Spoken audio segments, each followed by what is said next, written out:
cool pro Fortnite. Take me to your Xbox to play Fortnite today. You can take me to multiplayer, but not like I really love to chill jump with you. We can be pro Fortnite gamers.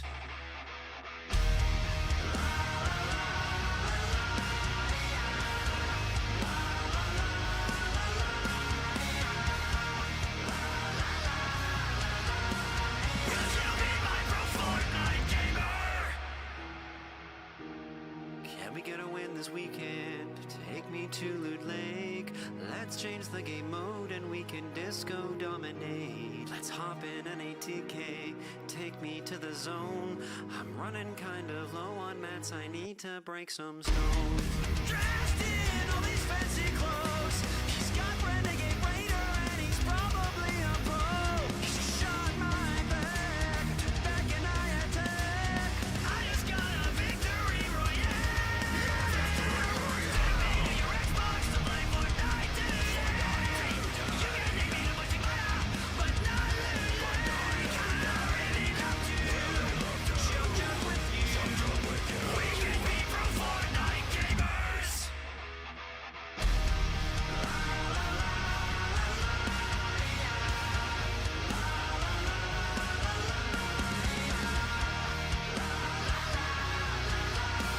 Will you be my pro Fortnite gamer? Pro Fortnite gamer.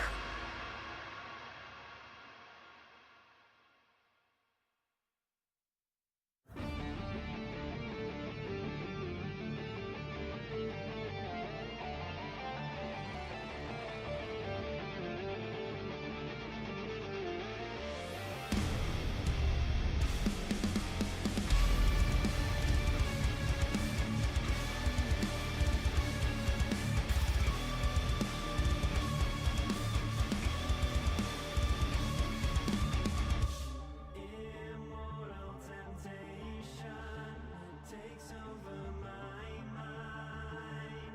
Condemn. Falling weak on my knees, summon the strength of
You're from Tucson, but you talk all fancy and Europe-like. This is the way we talk in Tucson, Arizona. Oh shit.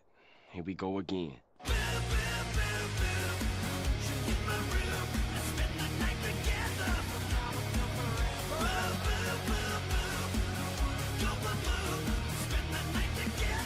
Together in my room.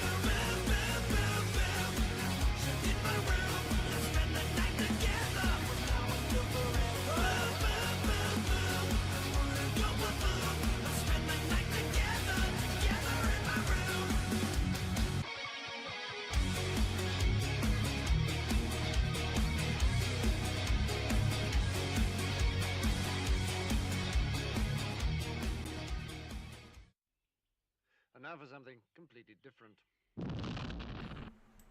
What's up, nerd geeks and gamers alike? It's your boy Nerdy Nick, back with best friend Josh. What's up? For another episode of the Nsquared podcast. But before we get ahead of ourselves, let's like to do a little audio check here, guys.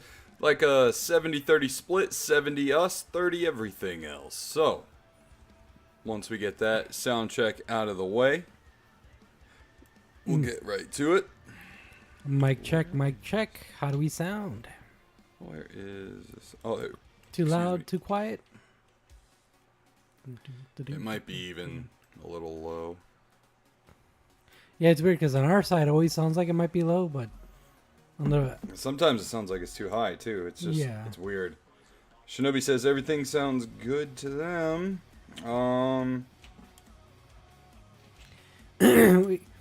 Demiurgent? Am I saying that correctly? Yeah, Demiurgent Cole. Sounds good here is what he says. Or what Happy they say. Godzilla Day, Cole. Huh? Today is I think it's a 70th anniversary of Godzilla. 70th? Yeah, I believe so. 70th. Yeah, 70th. Wow. But let's go ahead and get the show rolling. This show is sponsored by 4XP Gaming Drink Mix. Head on over to 4xpgaming.com using code Nsquared at checkout to get yourself 10% off your order of gaming drink mix goodness. Now, Nick, why are you saying gaming drink mix instead of like supplement or whatever? Well, the thing is, it is just that. It is a gaming drink mix, very much like your Kool-Aid mixes or your lemonades. It is not a supplement. They are actually run through the FDA.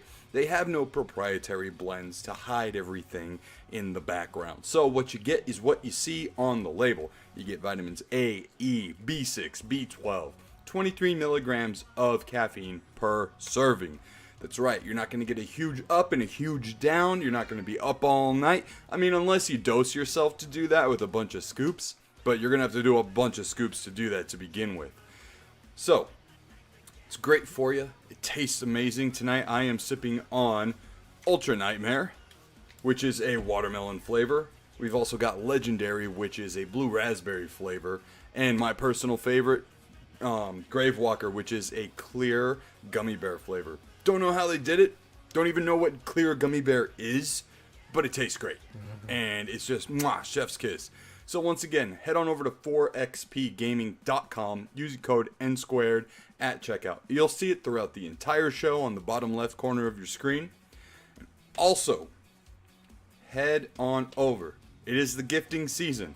HubDaddyStore.com, using code Mustache10 at checkout to get yourself 10% off your order of coffee, candles, mugs, candles that are poured into the mugs, and then you can melt them and then use the mug later once the candle's burnt out. It is the gift giving season, guys. Get ready. You all know someone who loves coffee. You know someone who loves mugs. That's right. We're talking about all the basic white chicks out there. You know what? It is what it is. HubDaddyStore.com. Use code Mustache10 at checkout. And also, speaking of gifts, 86.com is the place to shop all of your gamer gear. That's right. We got t-shirts, lanyards, hats, socks, hoodies, all this stuff across brands of like Street Fighter, Assassin's Creed, Skullgirls, Persona, and more. All over at 86.com/Nsquared podcast. And last but definitely not least, we are viewer supported.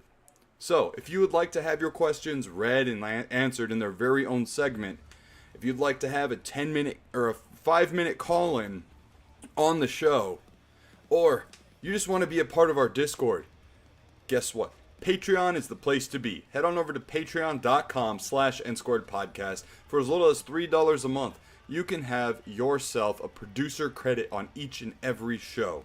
That's right, and everything that we get from Patreon goes right back into the show, whether it be lights, cameras, PC, etc., the list goes on. But once again, I'd like to thank all of our show producers over at patreon.com/Nsquared podcast. Just like Kev Called, Jordan, Snark, CSG TV, Jim from Drink a Beer Play a Game, Anonymous Mystery, Smash JT, Gordostein, AJK, Alex Perez, our permanent executive producer, Resvagram, Way of the Shinobi, and also not to miss out on the Video Game Collector's Field Guide, aka Tristan, and Nuts Berserk, aka E. Parker.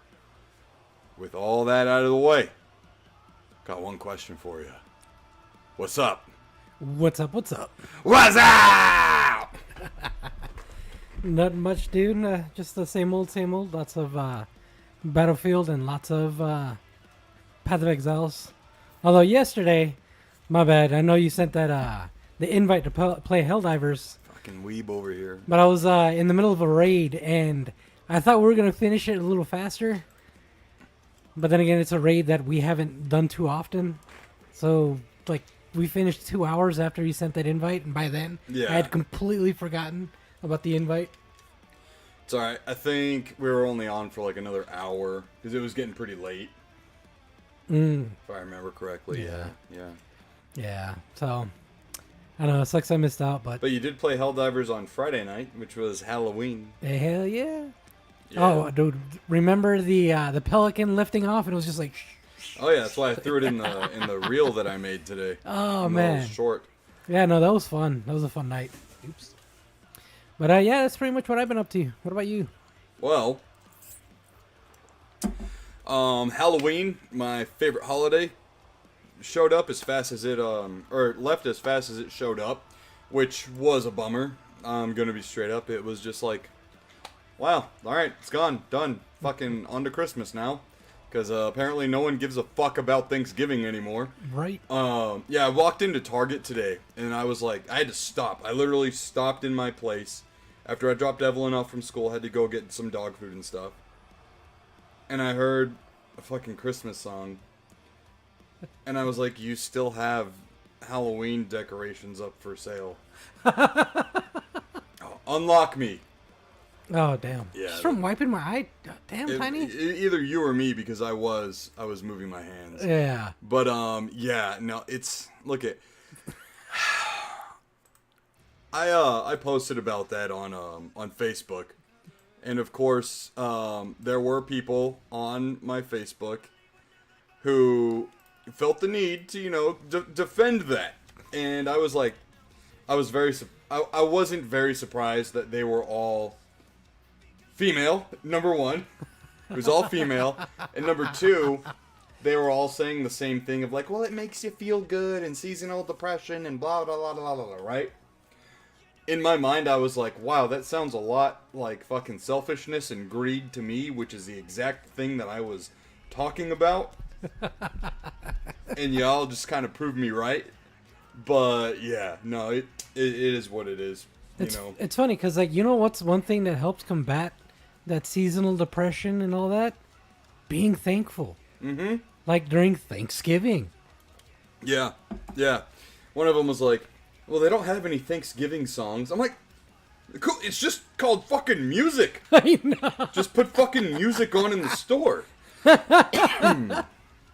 God, man. Oh man, that's Cole crazy. says, dude, right? Halloween was here and gone in the blink of an eye. Mm-hmm.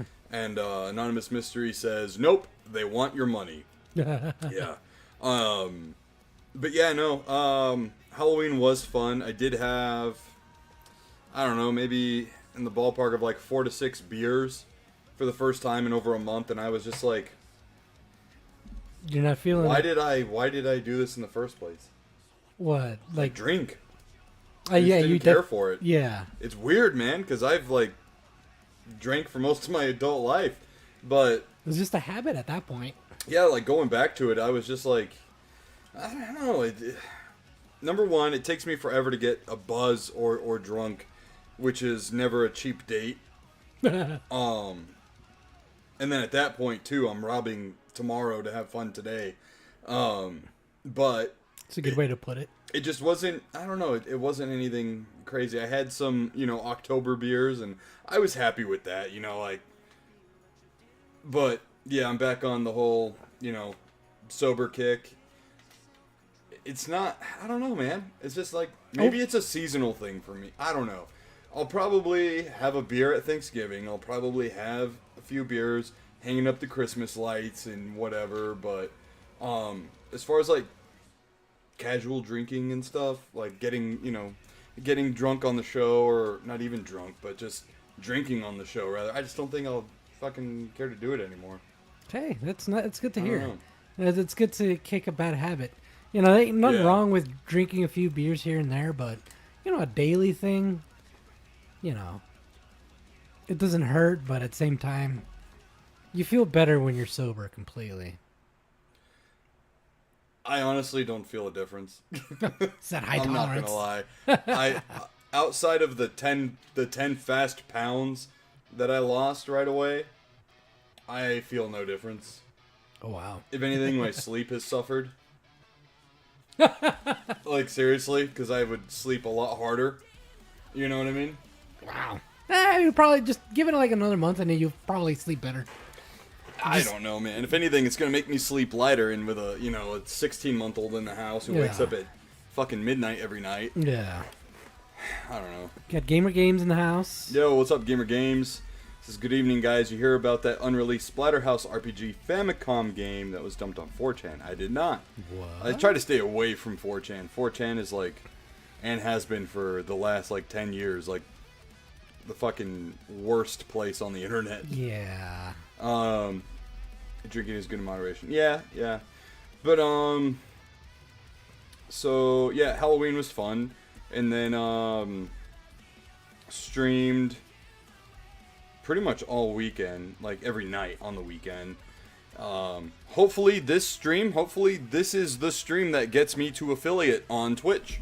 So, guys, if you are watching on YouTube, I'm very grateful. But if you have a Twitch account, make sure to follow us over on Twitch. And make sure to hit that follow and watch on there tonight, because this is literally like, it could be it that gets me to affiliate on Twitch. I've been working really hard at that. It's really cool too, because Way of the Shinobi, breaking the fourth wall here, you know, it's like, you should be really proud of what you're doing on Twitch, because what you've accomplished and when you're about to accomplish on Twitch takes most people anywhere from 6 months to a year to do, and you've done it in short of 2 weeks. So, you know, it's pretty awesome to hear, you know, and like feel, you know. And as you like to say, it's all thanks to viewers like you. Yeah, no, for real. To everyone watching and supporting the streams whenever I'm on. I know it's not scheduled or anything, which I will work on a stream schedule, but yeah. So did Battlefield, did Helldivers. This week we'll probably go back to Sonic Crossworlds Racing. Because Snark is like, we got to get back to that game, man. We got to get back to it. And I'm like, yeah, you know what? I haven't streamed it in a while. I haven't played it in a while. So that would be fun to do. The online racing in that game is just fucking nutty. People just really good at it, or what? Well, yeah, it's just like everything is way faster than it's ever been. You know? Shinobi's like, I totally forgot I even had that game. Right? It's been a minute. So yeah, the races are wildly intense. Yeah, seriously. I did do my yearly shopping over at Spirit the day after Halloween, and the second as well. Got a bunch of cool Scream stuff for the house for next year. Salt pepper shakers, this, I don't know what you call it, like a spoon rest or a ladle rest. It's something that goes on the stove top. Oh, yeah, on. I know what you're So talking the top of it is Ghostface, and then the bottom of it's a knife. That's actually kind of cool. Yeah. Got a really cool wall sign. Yo, Mr. Cleese, what's going on, bro? What's up, Mr. Cleese? Glad to see you. He popped in the stream last night, too. It's good to see you while we were playing Helldivers for a bit. So I got that. I got this really cool, like, 3D wall art thing. I think it says, like, welcome to Woodsboro or something like that. I got Vincenzo probably like a 2-foot tall Ghostface plushie. Ooh. Like, full size, like fucking Build-A-Bear size. And that was half off because it fell under the decor. Yeah. Nice. I bought myself 2 pairs of Ghostface socks. I got this shirt. I got this shirt from Scream. That's actually dope. Is that the cover for it? Nah. It looks like the cover. Yeah, it looks like it could be a movie poster for it. Yeah. It's got Stu Mocker and played by Matthew Lillard, Skeet Ulrich character. You know, you got Neve Campbell right there in the middle. Yeah. And then I got myself another shirt. It's from the Halloween movie franchise. It says like Halloween safety, and it looks like old cartoonish, and you know, it's like, yeah, it's pretty funny. Gamer Games says beautiful Scream shirt. Thank you. This is like my 3rd. I have 3 Scream shirts now and Ghostface hockey jersey. Cole rather says horror icons can be plush toys and house decorations. I dig it.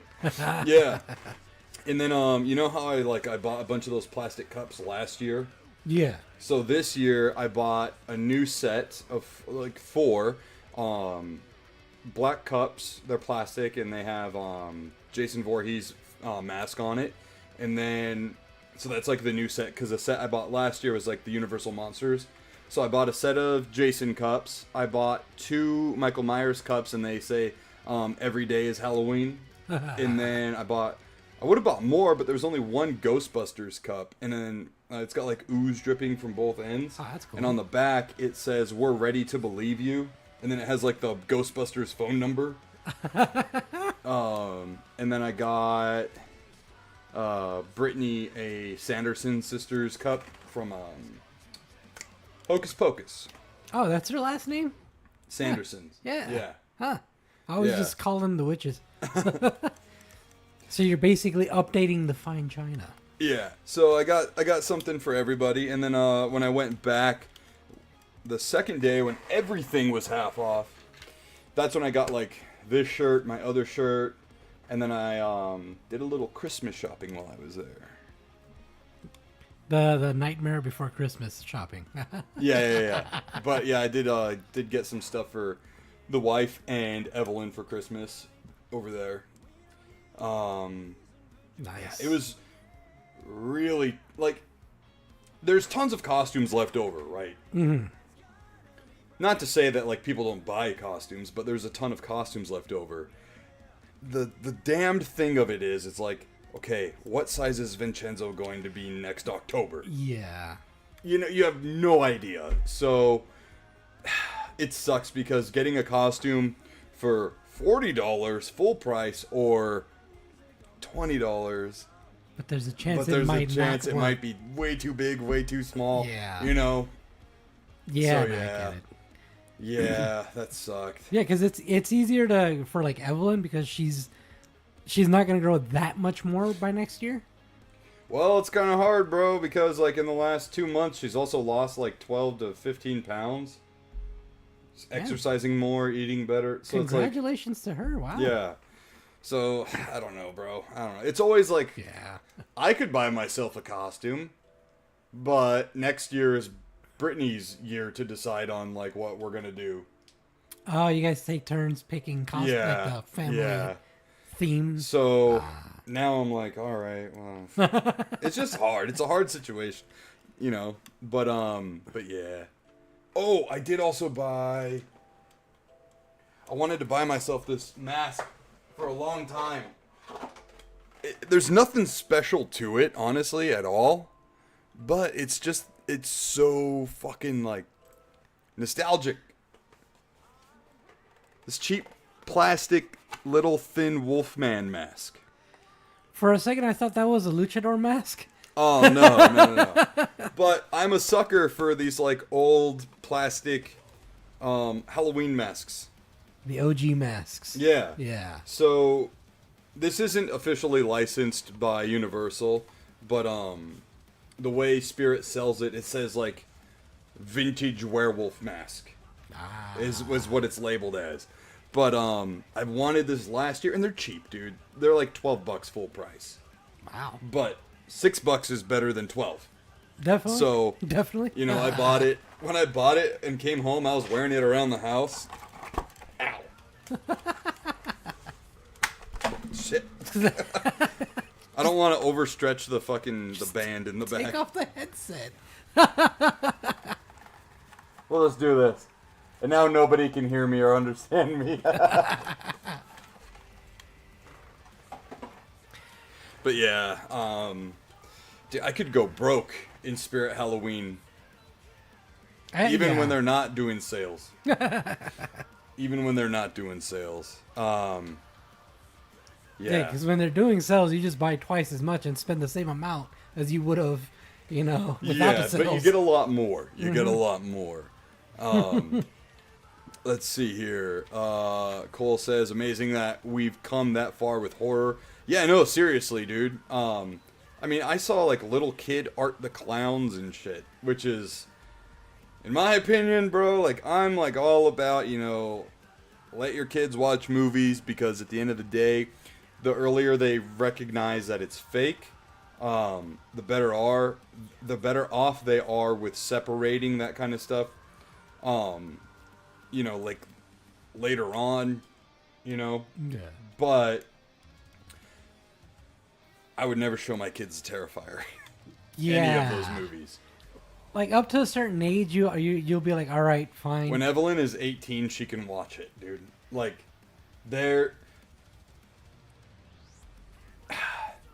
Terrifier for me falls right in line with the Saw movies as just being torture porn.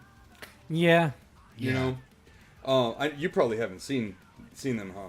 The Terrifier movies, no, but I've seen like clips because they're they're famous. I don't even consider them horror movies, to be quite honest, just because there's nothing scary about them. Just gore. It's just gore.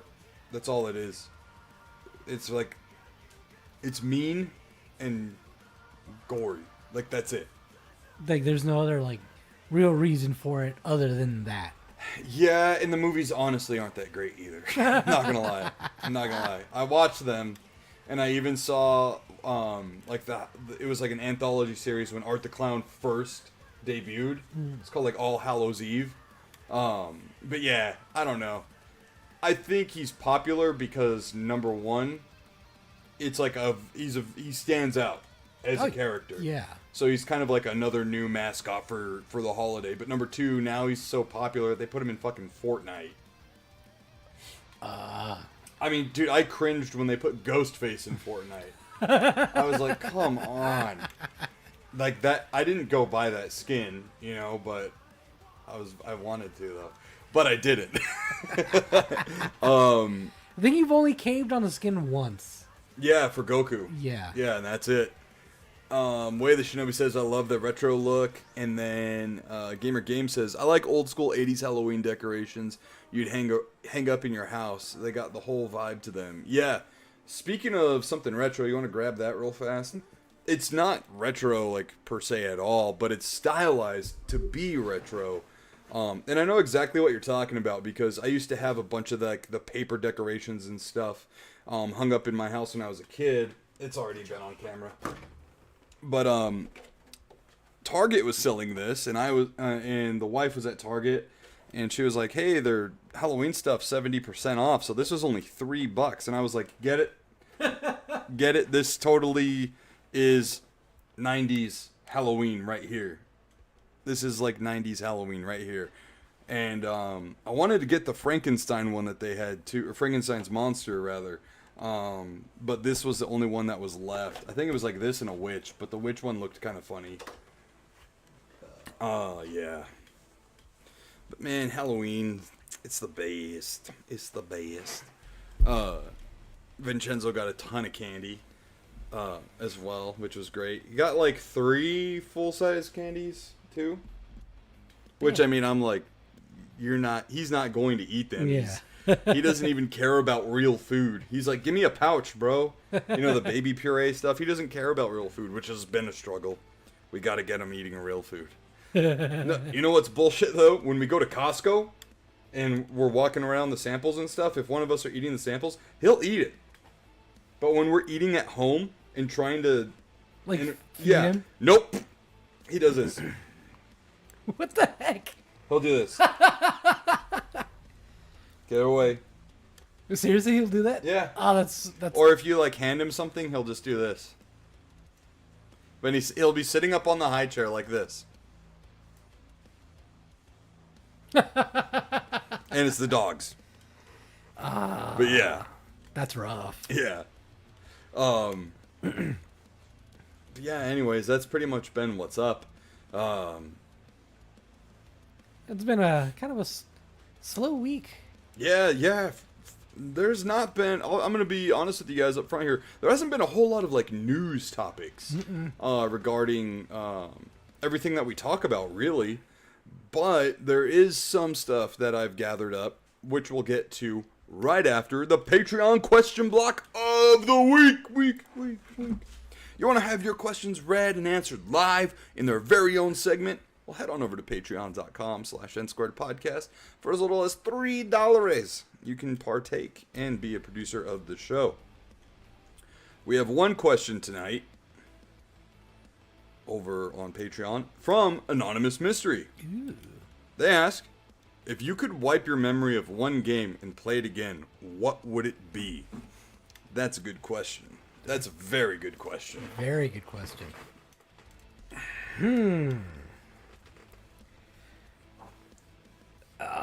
There's actually a few.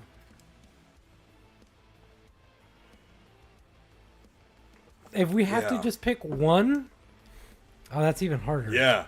If you could wipe your memory of one game to play it fresh, what would it be? Damn. I know. You have one? Yeah. You can go first. Halo Combat Evolved. That's a good pick. When I remember, Pepperidge Farm remembers. I remember the day I got Halo. My dad took me to GameStop, and hey, Gamer Games, have a great night. Have a good night. My dad took me to GameStop because it was a M-rated game, and I think I was like 12. So he took me over, and we picked it up. I ran home, popped in the disc, and started playing it right away, which is something I dearly miss in today's gaming world. Yeah. But I think I played that game, I don't know, 6 hours straight that night. Damn. It was just, little people first, and Cortana telling Chief about the ring and this and that, and whoop, whoop, whoop, whoop, like all that shit. It was just so mind-blowing, man. The opening on the ship, and repelling the Covenant attack to crash landing on the ring, and it almost felt like an open world game. Because you literally could almost, within the confines of where the game wanted you to go, you could go anywhere in those confines. Yeah. And coming from pretty linear style games, I was just like, this is incredible. This is, and you could look up and just see shit flying around. You see a banshee fly over you, and you're like, oh fuck, seeing those weird spires shoot off whatever they're shooting off, and then rescuing the Marines, having them get on the warthogs and saying random ass shit, like, yeah, you want some more, and then when they die, they're just like, ah. But man, Halo, when they introduced the Flood too, the way you get introduced to the Flood is with video camera footage from someone's helmet, and you're just like, oh fuck, this just turned into a fucking horror game. And the way they look is just so gross, and like it has an impact on you. yeah, big time. And when you see the little bulbous things fucking running up at you, and you're trying to blast them all with your shotgun, and you're fucking panicking, and and then they'll jump, and then you can whack, hit them. Man, yeah. Halo 1, Halo Combat Evolved is just a fucking solid game, like from beginning to end. Yeah. Solid. Zero complaints. Tell the chef, great work. I'll have 10. Dude, and then they fucking kicked ass with 2 as well. Oh yeah. And then Breaking Benjamin came in and was like, well, we'll fucking write you some fucking thrashing metal, you know? But yeah, no, Combat Evolved is definitely the one that started it all, so it's a good pick. The one I would have to go with, I'm gonna have to go with Metal Gear Solid 3 Snake Eater. Yeah, it's pretty in line with you. Yeah. Yeah. I would definitely replay that one, just because, especially for its time, it was a crazy game. When you really think about it. Yeah, for its time especially, yeah. Yeah. I mean, of course, nowadays, so many games do stuff like that, but, like, back then, like, all the little secrets, like, especially the sniper battle, how you could... I didn't find out until years later, but you could literally change the time on your PlayStation to, like, a week Fast later. forward it. Yeah. Yeah. And then when you log back, or boot the game back up, that sniper, the old man, would be dead. Yeah. Because he died from old age. It's fucking Yeah, great. I think I read about that. I think I read about that in EGM when I still had that subscription. Oh, Yeah. dude, yeah. There were a lot of little things like that. And then just overall, the gameplay was super fun. I really enjoyed the story, too. So. Yeah. Yeah. No, man, this fucking great games. You know what, too, as a runner-up, a solid runner-up would be, I would say, the Resident Evil remake on the GameCube. Oh. Which is the one that we played on Xbox when we were streaming it. Yeah. Yeah, so that was a remaster of a remake.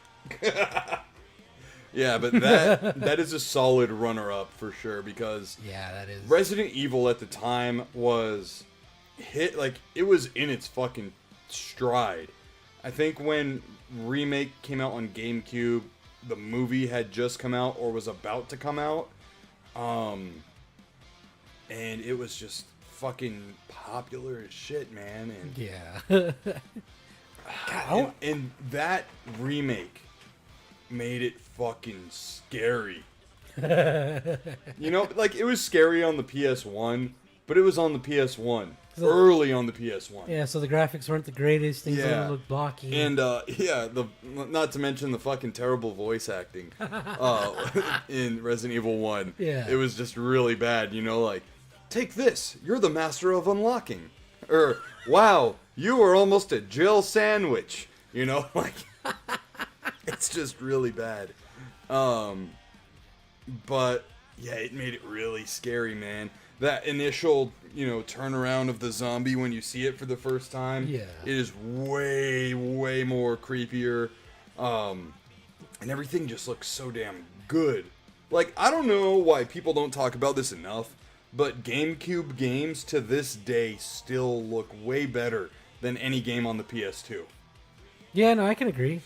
Like, I can definitely agree. so damn good. I don't know what the fuck they did with that system, but its graphics are really under-talked about. I would say Xbox, GameCube, and that's a very close tie. The Xbox and the GameCube? Yeah, it's a very close tie. Yeah. And then PS2, Yeah, as far as, like, graphics go for what the systems did back then. Yeah. Just the Xbox, I think, overall offered more in general. Oh, yeah, for sure. Yeah. For sure. Do you have a runner-up? Oh, I definitely have a runner-up. What's your runner-up? Dead Space. Oh, yeah, that's a good one. Dead Space 1 and 2 specifically. Yeah. 'Cause those two games are, like, the only reason I can somewhat enjoy horror games to a certain extent. Yeah. Because they just did it right. Like, it's scary enough where it's not, like, just, like that one, what is it called? It's not, like, all scary, right? Yeah. There's some action to it. You don't feel like you're completely helpless.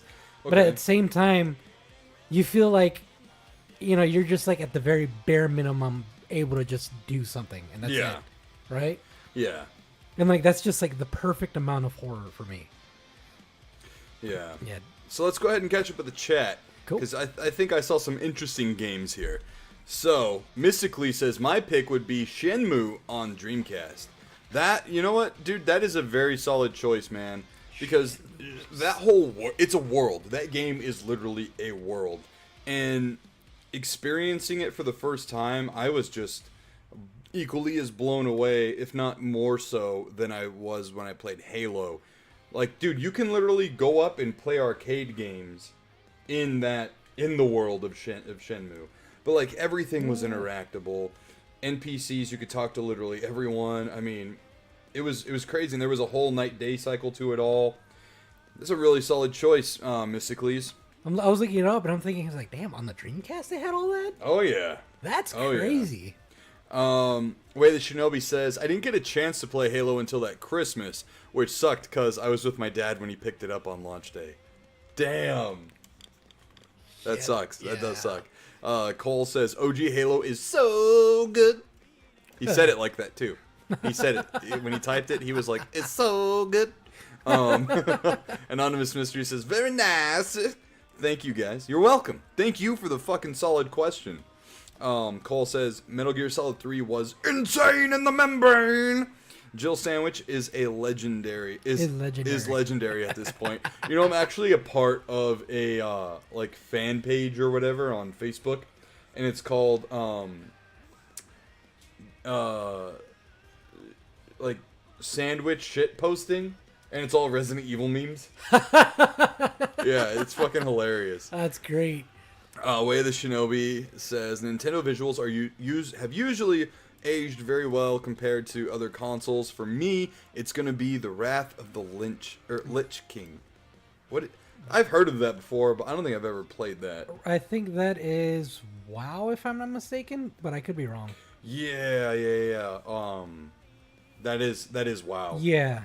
That is WoW. World of Warcraft expansion. Snark says, Daylight Savings Time fucked me over. Sorry.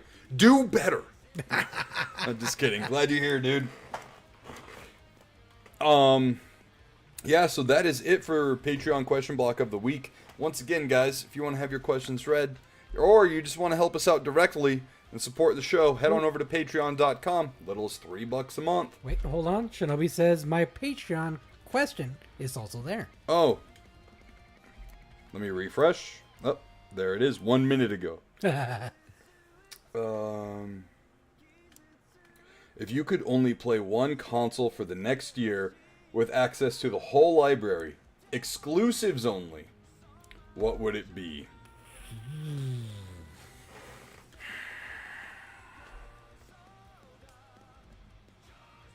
Oh, fuck. That's a hard one. Because both... Oh, and I totally missed what Cole said. He says, I would want to play Gears of War fresh again. That is a solid fucking game to re-experience. It's funny because I was actually going to mention like Gears of War for like Xbox. Like there's Xbox has Gears of War. Yeah. Fucking Halo. What's the remake that just came out? Gears of War, is it Reloaded? I think it was Reloaded. The one that came out on PS5 as well. Yeah. Yeah. Ooh, crap. There's so many. Me personally, of course, I'm going to stick with PlayStation. Just because PlayStation has a lot more exclusive that I personally enjoy. Yeah. Even though it sucks because that means giving up on Halo. PC. Yeah. No, but they said console. Yeah, that's what I'm sticking Console. with. PC, you can play anything. Yeah. But picking the one I'd like the most is going to be the hardest. But I think PS3 is the one I would go with. PS3 had backwards compatibility, right? The first model. Then that's the one I would go with. Because that means I can play the PS2 games as well. Yeah. Or no, I'm sorry. I know the first model it could play PS1 games. But Really? yeah, I want to say the second model as well could. Don't game the system, Josh. I didn't have a PlayStation growing up, so for me it's a hard choice between the GameCube and the 360. Okay, so we're talking exclusives, yeah? And only one system for the next year.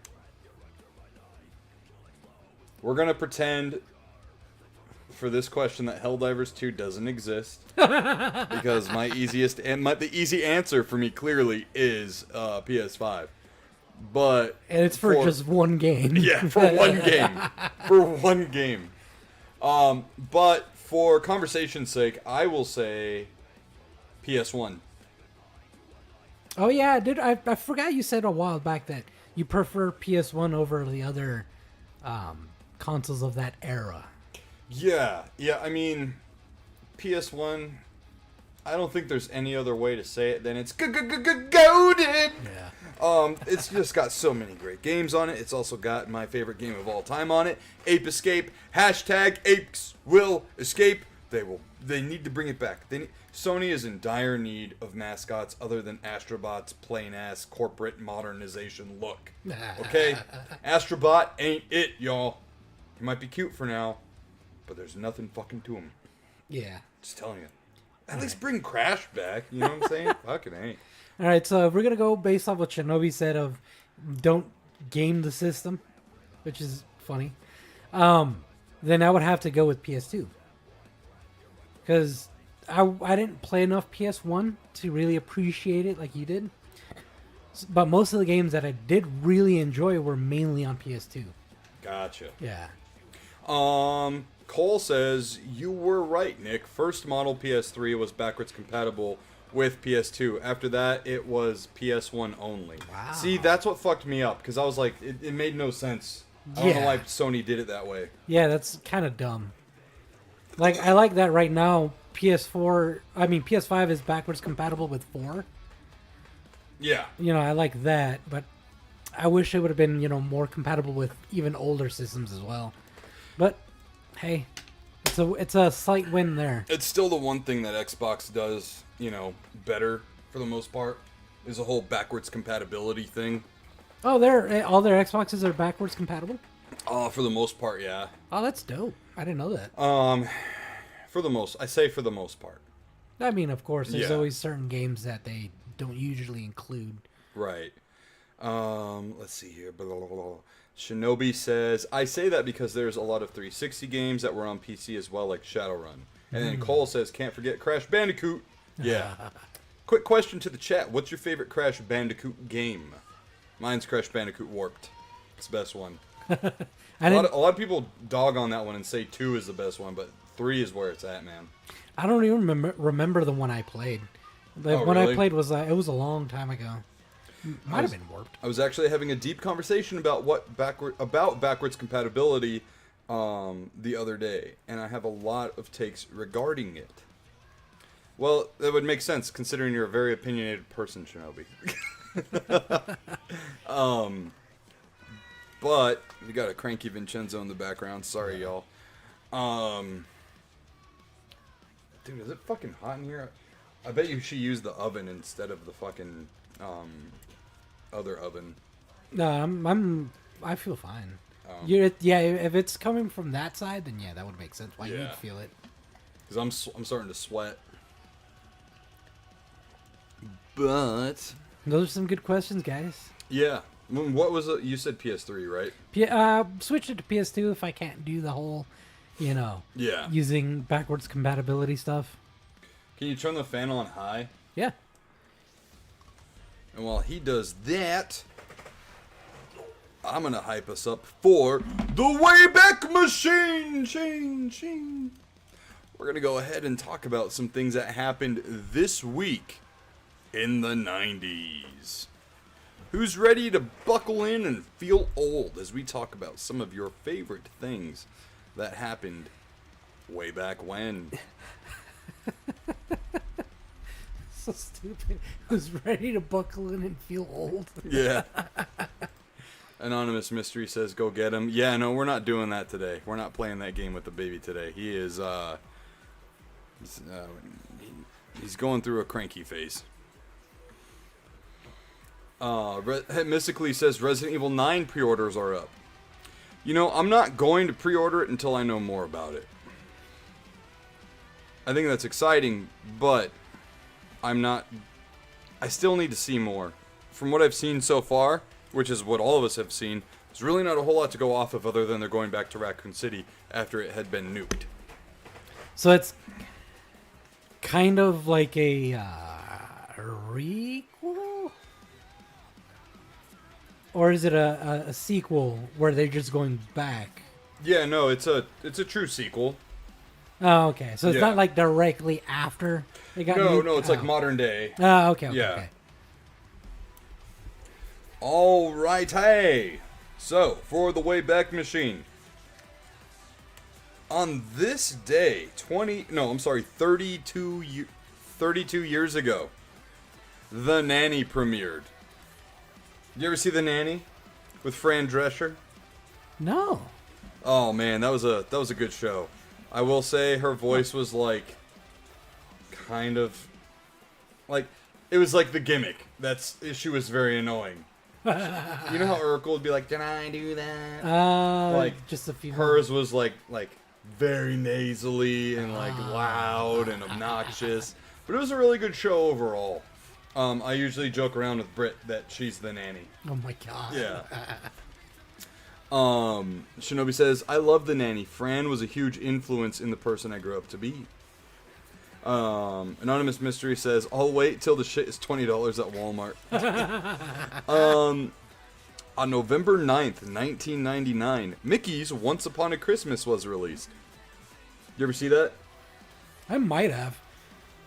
See, it's funny because like you I know have a I've seen better it. memory than I do. I know I've seen it a million times. Because of Evelyn. It's just, there are so many fucking Disney Christmas specials like that have just been interstitched in my mind. You're like, you confuse one with the other. Yeah. Yeah. Yeah, looking at pictures, yeah, I think I've seen it. Just don't remember much of it. November 7th, 1997. One of the greatest movies to ever grace the silver screen debuted to bless your eyeballs with bugs, guts, and boobs. That is none other than Starship Troopers, baby. Fucking amazing movie. Would you like to know more? Let's talk about Starship Troopers for a minute here. I want to say this is a movie that we talked about on some series of Summer Cinema. I think we have. I think we have in years past. But with the advent of Helldivers, did it make you ever go back and think about Starship Troopers, watch it again? I wanted to watch it again, like pretty much like within the first few weeks of Helldivers coming out. When I played it, I was like, "This is just Starship fucking Troopers." It really is. Yeah, I had joked around when people were like, "So what is Helldivers 2 like?" I'm like, imagine Starship Troopers, but with Terminators. Yeah. And that is Helldivers 2. But then now that there's the Illuminate, you got to throw in like X-Halo as well. Man, Starship Troopers is just one of the best movies. Yes? Hello? Can you just make an appearance so I can put something? I need to put the chicken back in. You need me to hold him? Yeah, 'cause I got to put the chicken back in. Okay. Are you using the main oven? No. Oh, weird. Come here, Bubba. He doesn't want to come over here. Come here.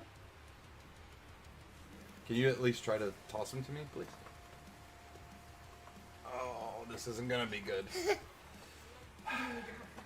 All right. I'm going to step away for a moment. Sorry, guys. I'll be right back.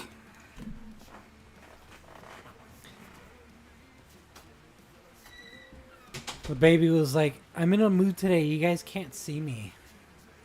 Yeah. Oh man, I can't.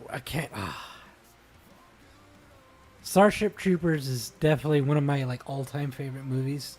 Like top 10 for sure, maybe even top 5. But yeah, I remember like going through like the intro scene for Helldivers, and then the training camp for it. So freaking good. Shinobi says, "Come on, you apes! Do you want to live forever?" Such a good line. Now, I watched the series a few weeks ago because of Helldivers. LOL. Yeah, no.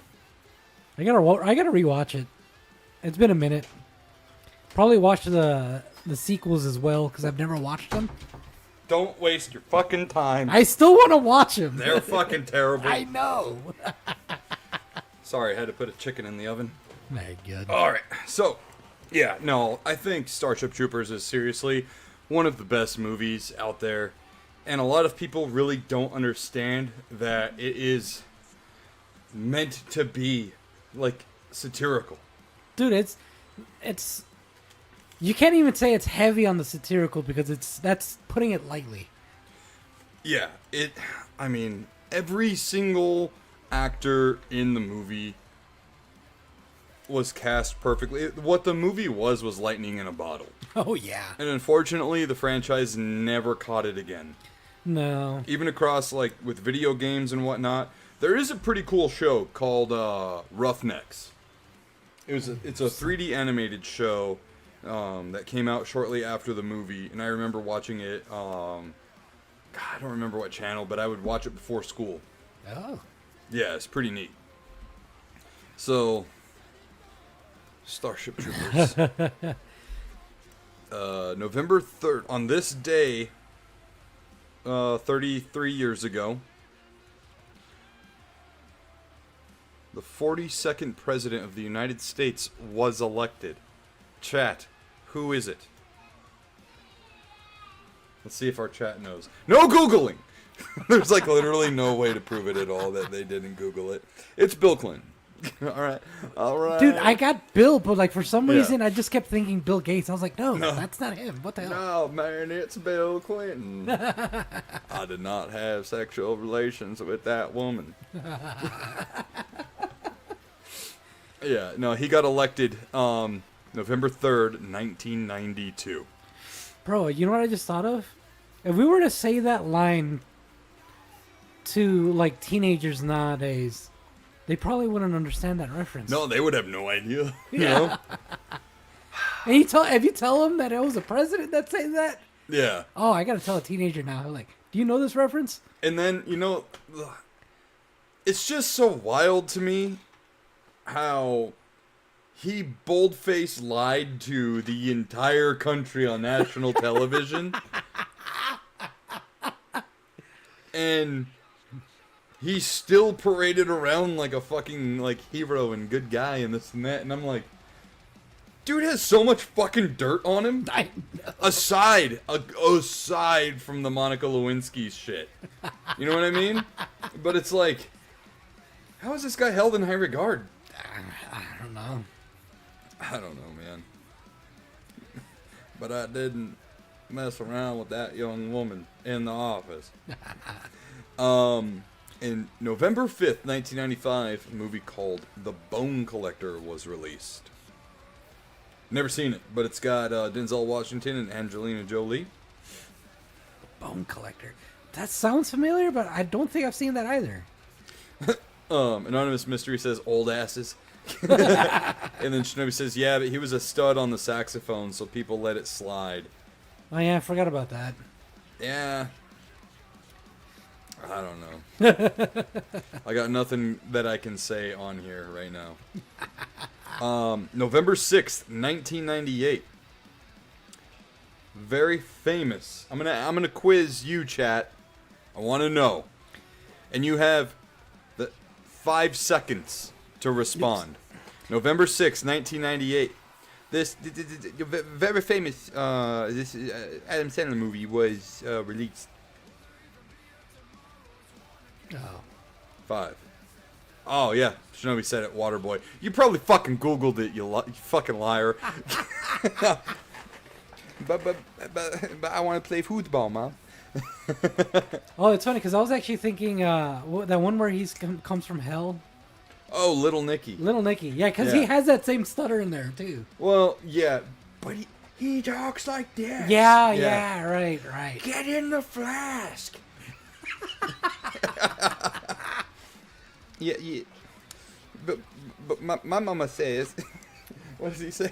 The alligators is so angry because they got to brush all them teeth. What did you say about my mama? Yeah. Oh man, The Waterboy is such a really good movie. Dude, yeah, that was It's a good movie. Yeah. And then there's a famous pro wrestling cameo in the movie. Do you remember who it is? Who cameos as Captain Insano? No, I can't put a face to it. Big Show. Oh yeah. Yeah. Oh. Yeah. Shinobi says, foosball is the devil. It's funny because that's the reference I was thinking of. Anonymous Mystery says, I don't know how many fucking times I rented Waterboy. Right? I always thought it was hilarious he would ride the fucking lawnmower to school, you know? Somebody want some high quality H2O? God, how many times have you practiced that voice?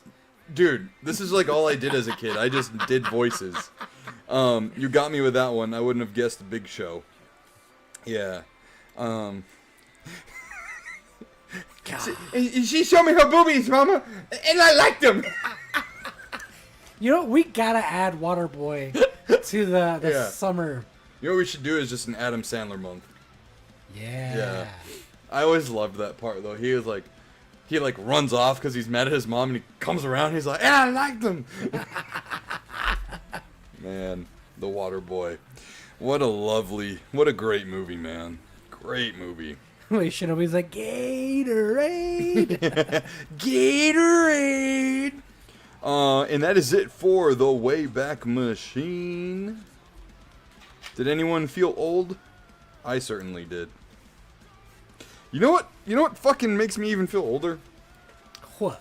The last Austin Powers movie came out in 2002. God. I thought Yeah. when you. Oh my God. I That was thought, 23 years ago. dude, I thought the first one came out in the 2000s. No. No.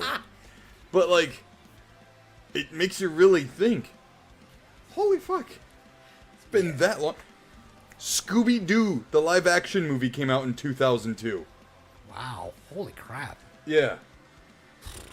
Although, with Austin Powers movies, though, I'm glad they haven't made any remakes or any of the sorts or any continuations, sequels, whatever. Because I feel like, one, they just would not get the same vibe anymore. And two, Mike Myers. Like, I always think, it can't be Mike Myers because that's fucking... It is Mike yeah, Myers. I know. Yeah. Like, just, I can't imagine anybody else doing as good as Mike Myers. Yeah, so I thought the same about Liam Neeson in the new Naked Gun movie. And it fucking works. Well, it works. It's because, like, he's so serious and he plays the part of serious so well Yeah. that it works with that kind of humor.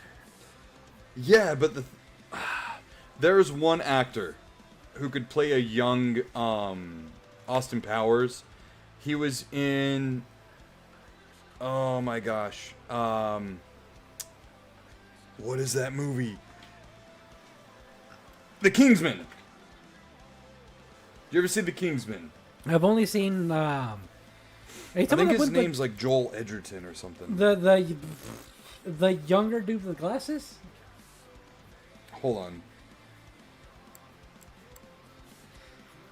Yeah, Kingsman is one of those movies I couldn't really. Taron Hold on. Egerton. This guy.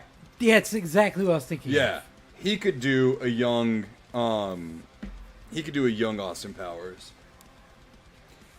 He played Elton John in the movie called Rocket Man, which is like a biopic of Elton John, and he did really good, not being a stereotypical kick-ass guy. You know what I mean? Like in The Kingsman. Yeah, a little bit more goofy. Yeah, and when he had the sunglasses on, I was like, kind of look like Austin Powers, my guy. You know, and he's already British. Ah, that works. There you go. You know what I mean? They just gotta throw in the nasty teeth and Yeah. go after the Gatorade. Can't believe you didn't mention Treasure Planet. It came out November 6, 2002. Well, that's because it's Treasure Planet. That movie honestly didn't really perform that well. And I've seen it. I saw it at the movies. And I don't remember much of it at all. It's funny because that's one of those movies that, like, online, it's like it's like, it's a hidden treasure, it's amazing and all that. No, one movie that's got a one-up on Treasure Planet as far as being a, what did you say? Hidden Like, treasure? A hidden treasure. is Titan AE. God, I don't remember the last time I've seen that movie. It is a fucking brilliant movie. That is a underdog fucking movie right there. I remember the commercials had Higher by Creed. Oh, really? Yeah. I was like, damn, this movie fucking slaps. Just off that. Fucking 8-year-old ass going like, I gotta see this movie, Mom. Yep, I was 27th in America, 6th in Paris. What? Huh?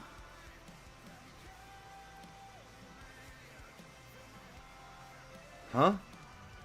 I think Oh. they meant to put Oh. it was. Yeah. Gotcha. I was gonna say this, like Shinobi's like secretly an Olympian. Right? Aiming for that first place.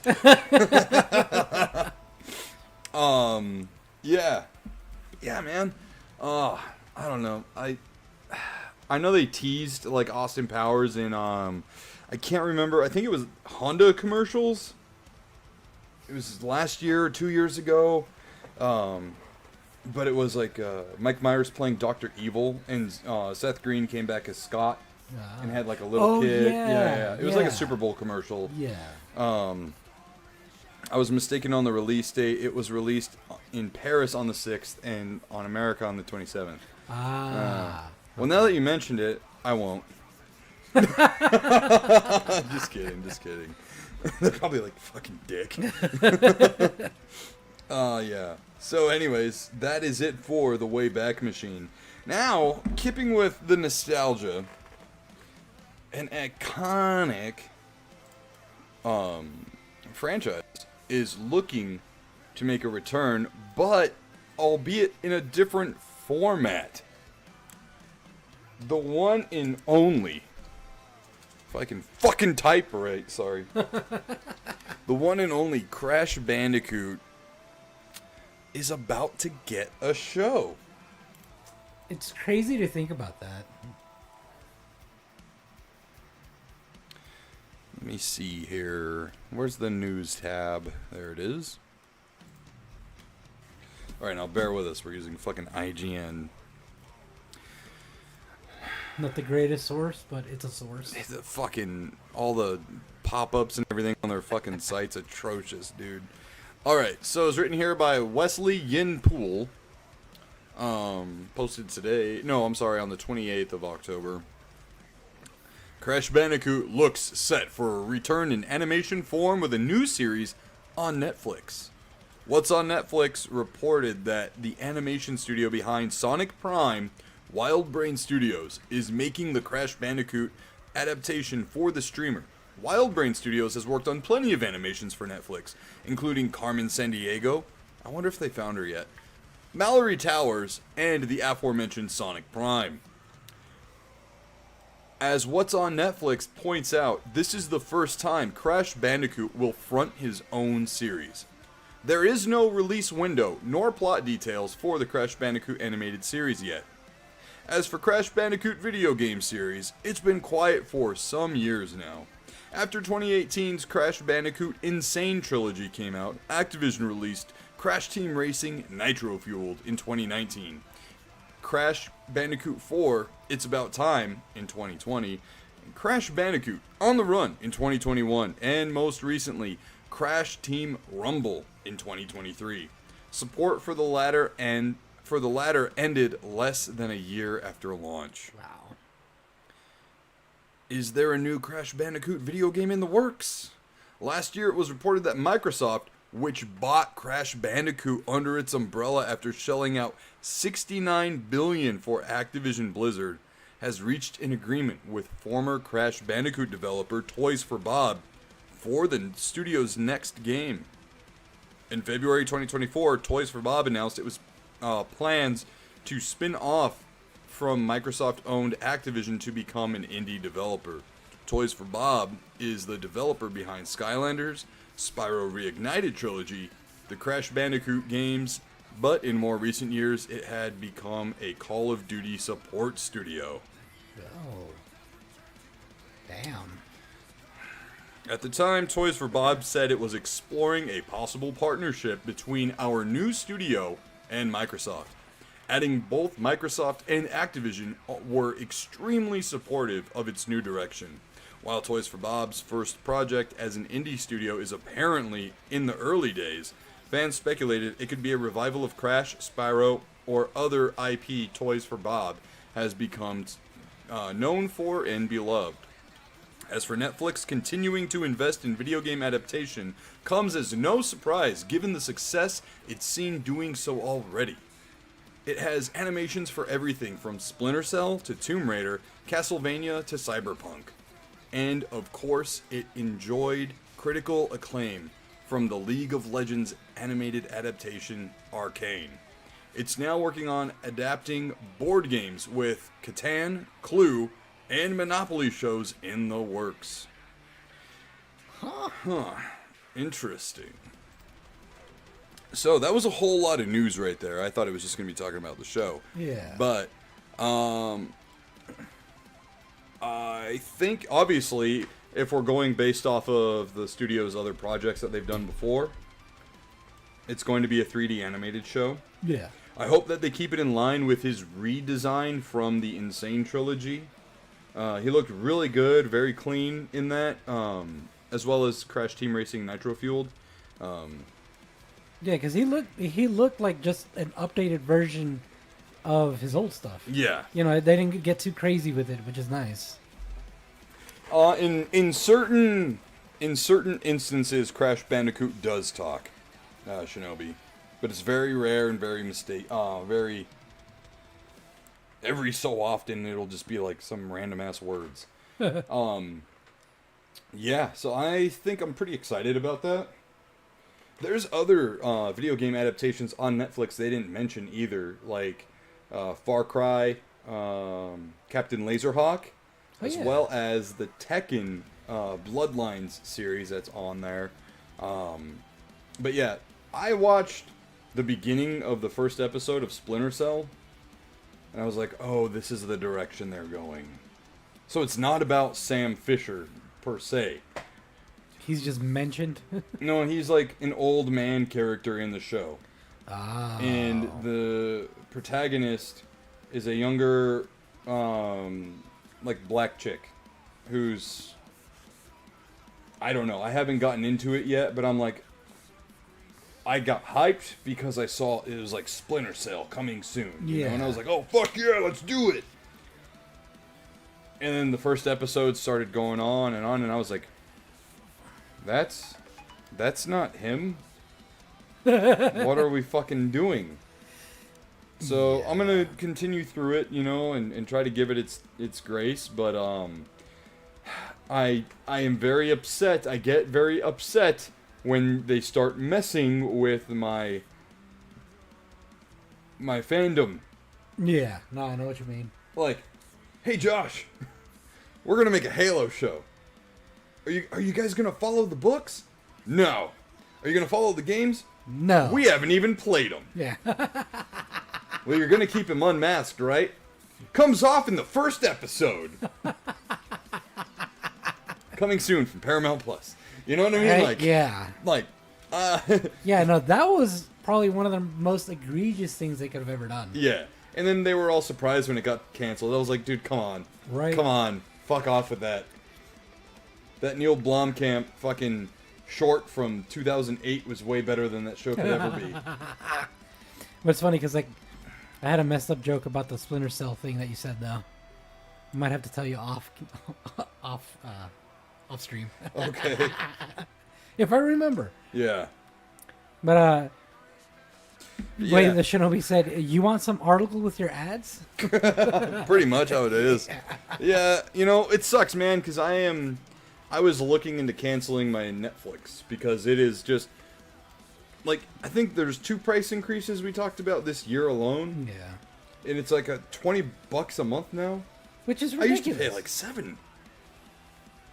I used to pay like fucking $7 a month for that shit. Now, granted, I understand, you know, bigger acquisitions and, you know, stuff like that. What really fucked them up was when they got the rights to Monday Night Raw. That put them in the hole. Yeah. And the viewership apparently is not that great. Really? Yeah. Yeah, it's hard to like track because it's, you know, on Netflix. And it's the same thing with AEW on HBO Max, but it's up to Netflix to report it or not. And if it's low enough, they're not going to report Yeah. it. Which I got a tinkle. All right. Yeah. But yeah, I don't know. Let's see. Maybe I'll stick around for Crash Bandicoot. I'm not sure. What do you guys think? Are you excited for a Crash Bandicoot show on Netflix? Or are you like too little too late? I'm really hoping that there is a new game coming out. There's so much. Listen. If Mario has been getting new games for all these years, there's no reason why Crash Bandicoot can't have good games coming out as well. Same thing with Spyro. I'm not even the biggest Spyro fan, but they're huge characters. They're synonymous with gaming. Like, even to this day, if you show a gamer an image of Crash Bandicoot, they're gonna know who he is. They might not know his name, but they at least recognize him. You know what I mean?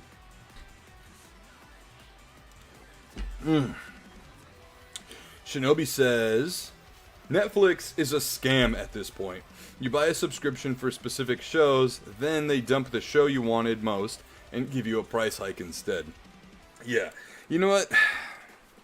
It's tough. It's fucking tough because they've really poured into their anime selection as well. And there are certain animes on there that I'm still working through or waiting for new episodes on. Like Delicious in Dungeon is supposed to be getting new episodes sometime soon. And Zom 100 is also supposed to be getting new episodes as well. Though that might come a little bit later. Just because that studio is getting crunched the fuck down on, production crunch. But, yeah, if I were to sit down with my family and say, okay, these are all of our subscription services that we pay for, we're keeping 2. I think Netflix would be one that I would have arguments to keep and to leave out. Oh, talking about all the subscriptions you have?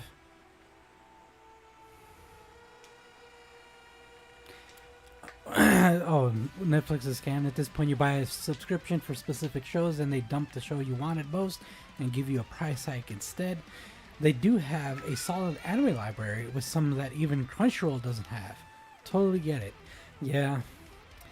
Yep. So, they do have a solid anime library with some that even get Crunchyroll that Crunchyroll doesn't get. Bcast, or the wife, says Hulu, Disney Plus, and Netflix, then the rest can go. Nah, see,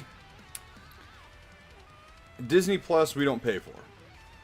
We still have it somehow, even though we don't have Verizon anymore. Really? I ain't fucking complaining. I'm keeping Shudder. I'm keeping Shudder. You can't get that man off Shudder. No. Unless it gets too pricey. Shudder, I think, is like $8 a month. And then we get Peacock for free through our internet. But yeah, I don't know. I think Netflix... I bet you anything there's going to be a point where Netflix goes to $25 a month. And that's where they're going to lose the majority of their audience. Yeah. If there were ever to be a time to really cut Netflix. Yeah. Because here's the thing, man. Netflix has a lot of great stuff. But you know what else has a lot of great stuff? Other streaming services that are less costly. Yeah. And a VPN. True. Because you can log on that VPN and say you're in a different country, and then you can get a completely different library. Yep. You know what I mean? She's like, this is why we have all the subscriptions. I mean, we do. But I want to say about half of them are paid for, or not paid for. Like free with bonuses. Yeah, with other things. Yeah. Like Well- we both like you have an Amazon account, right? Everyone has a fucking Amazon account. Yeah. So you get Prime Video with that. You know what I mean? That I don't necessarily count for either category of like I pay for it or it's given to me. Yeah, because it's through Amazon Prime. Yeah. Yeah. Yeah. But anyways, what do you guys think? If you had to cut out one streaming service from your library of streaming services, what would it be? And how many streaming services do you actually have? The only thing I can say is R. What? The only thing I can say is R. Fucking Jack Sparrow's ass over here. Where the Shinobi says, Prime Video is a freebie in my book, one I never remember I have. Ahoy, matey. Also, did you ever see Godzilla -1? Since it is Godzilla's birthday today. Dude, no, that's actually one of the movies on my list to watch. Bro, you're missing out. That So- one and Shin Godzilla. Yeah. So Godzilla -1 sequel is officially named Godzilla -0. Not gonna lie, I think that's a little silly. It is, but it It's fits. a little silly. I still don't even understand why it was called -1. There's not like Not that I remember, dude. in the movie. Not that I remember. Let's see. Shinobi says the only one I pay for is Crunchyroll. What's your password? Yeah. So, dude, you've got to see -1. It is so good. You know what? I'm gonna add that to my list to do this week. That's what I'm gonna do. Keeping it on the film category here. Scream 7's trailer dropped last week. Oh yeah. It did. So, I think we should have you react to it. I have already seen it. I've seen it. Oh, you did? Yeah. Okay. Chat, did you guys see the Scream 7 trailer yet? You say that as a joke, but you know I totally will. Yeah, well, I know. That's why I'm saying, like, hey, what's them deets, yo? You know what? Shinobi also said I haven't seen it, so a reason to show off the trailer. Yeah, hold on a second, though, because I remember hearing something about the studio. Let me see here, because I heard something about the studio getting on people for using footage. So, let me see here. Damn. Scream 7 That sucks. trailer reaction. Let me see if there's videos up that actually have people reacting to it. Yeah, no, because that would suck. Okay, yeah, no, this guy is totally... Yeah, no, I think we're good. Okay, cool. Alright, so... Music's like, we're not stopping. Yeah. Could you actually turn the fan down now? Because it's Yeah, you can actually picking hear it. up.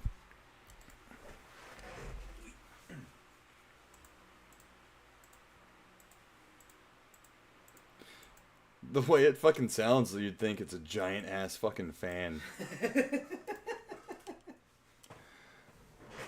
Alright. It identifies as a big ass fan. Yeah. I identify as a big ass fan. Which I love those fans. Whoa, pause, bitch. What are you fucking doing over here? Pause. Stop. What are you doing? This fucking computer's got a mind of its own. I hate this computer. No, YouTube's like, no, we ain't stopping. Yeah. We're never stopping.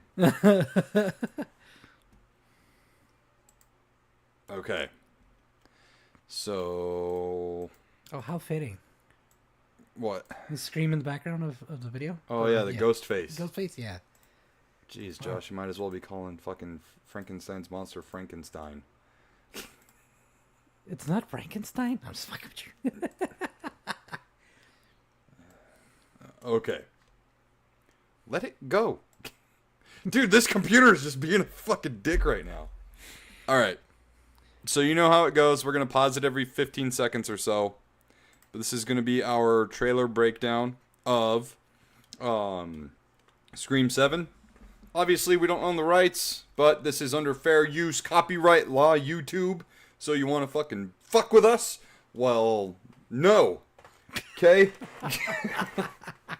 Bad YouTube. Bad. Yeah. So clearly, right away, this is the murder house from Scream, the original Scream. Yeah. Stu Macher's farmhouse. This is it. I know, I just said it was. Can't believe we're staying at the Psycho Killer B&B. So, as you just heard, they're using the house as an Airbnb. Why? You know, so Scream is very meta. Right? I know, but it's like... You can actually stay there in real life. It is a real life Airbnb. So in real life, I get it. But it's like... It's like if fucking... Like they rented out like Charlie Manson's freaking house or something. I'm sure somebody would if they could. I mean, you're not wrong. Yeah, or turn it into a museum.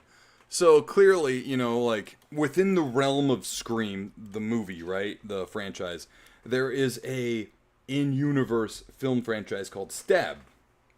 So in Scream 1, Gale Weathers, played by Courtney Cox, writes a book about what happens in Scream 1. In Scream 2, it is turned into a film called Stab, which they show part of it in the cold open of Scream 2. Mm-hmm. And then from then on, it just continued on and on. Because the Ghostface kept killing people, so there were more books that she would write that then would get turned into movies. So yeah. When I saw this guy, I was like, oh, he's going to die. I forgot this actor, but he is like always a B part actor. Oh, man. Oh, that's so cool. It's a motion detector. That's real. I love that, dude. I love that just fucking menacing, just not even doing anything, just coming out of the shadow, dude.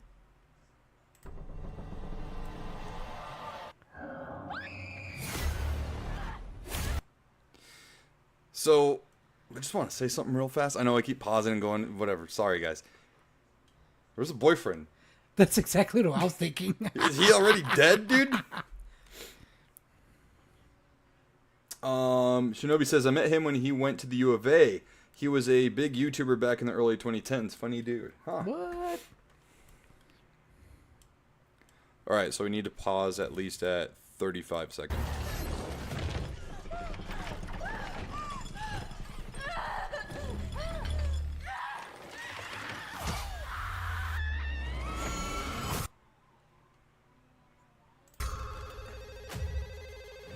I mean, you paused. Yeah. So, Brittany said, boyfriend said I'm out. Yeah. It's funny because it reminds me of the camera guy in Scream 2. Did you ever see the second one? Yeah, but it's been a minute. The black camera guy was like, nope, I know what's going on. I'm out of here. Yeah. He goes, white people be fucking dying. I'm out of here. Mm-hmm. Yeah. Punisher, hey everyone, little late tonight. Hey dude, thanks for showing up, man. Really appreciate you. He's a new follow over on Twitch. Oh, nice. Oh, it's AJK. Oh, dude, what's up, bro? I didn't know that was you. But yeah, so that was a gnarly kill. Yeah. Kind of lazy, but also like... It's kind of brutal at the same time. It is. Because that fall alone could kill you. Yeah. But Snap then your neck, but... The knife? Guaranteed. Not gonna lie though, dude. When if you think about it, you're holding the knife like that, and then she lands on you. It's gonna hurt. It's gonna dig into your fucking stomach. Yeah. Oh man. Although before you press play, Yeah. that is like the shittiest like fucking Photoshop job. Yeah, on I was that. right about to say this whole phone doesn't even look real. Right? Dude, wait, the keys look a little off too. Yeah, I don't know, but this for sure. Because look at this is in focus, but this is not. I don't. But here's the deal. Here's the deal, right? It wasn't meant to be paused right here and examined and all that. It's way better than like what they would do in like fucking Nickelodeon. Or like how in iCarly they had the pear instead of apple. It's like some cheap Mexican fucking knockoff. You would get it at like the fucking street market. You know what I mean? At least say a Chinese knockoff Mexican. Nah, bro. Hey. Well, you know what? You like a Squirtle? I got them Pokemon. You know what I mean? Oh man, I was gonna say at least the Chinese make it look like the original. Swap meet phone says Shinobi. Anonymous Mystery says that damn AI. Mm-hmm. Oh my god. Yeah. It'd be funny. This Pokemon is called a Squirtle. I know, man. I say that's why it says Squirtle. It's like ES Squirtle. All right.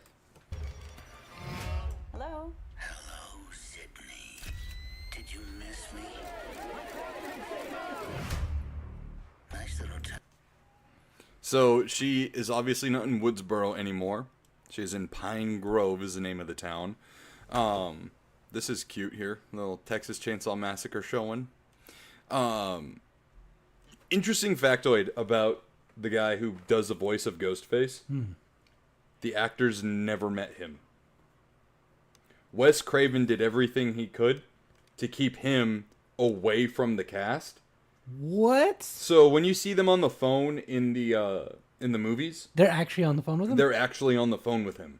Oh, that's genius. Because they wanted to, Wes Craven wanted to make it as like eerie as possible for them to get the realest reaction, and he was like, "Wouldn't it just be fucking cool?" That's fucking genius. Yeah, yeah.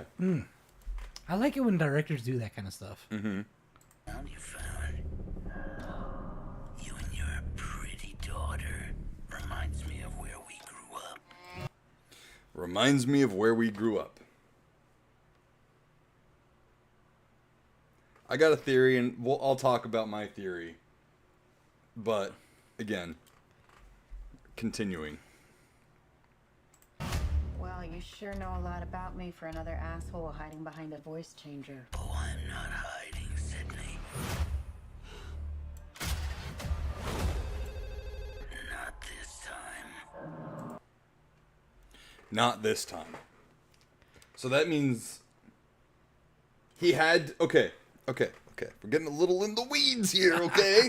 But Scream is my favorite horror franchise of all time, all right? Punisher, yep, I think you're absolutely 100% correct. Stu lives. Fucking Matthew Lillard is gotta be the guy. But the thing is, right, he says, I'm not hiding, not this time. Or not anymore, or something like that. Not anymore, not this time, something like that, right?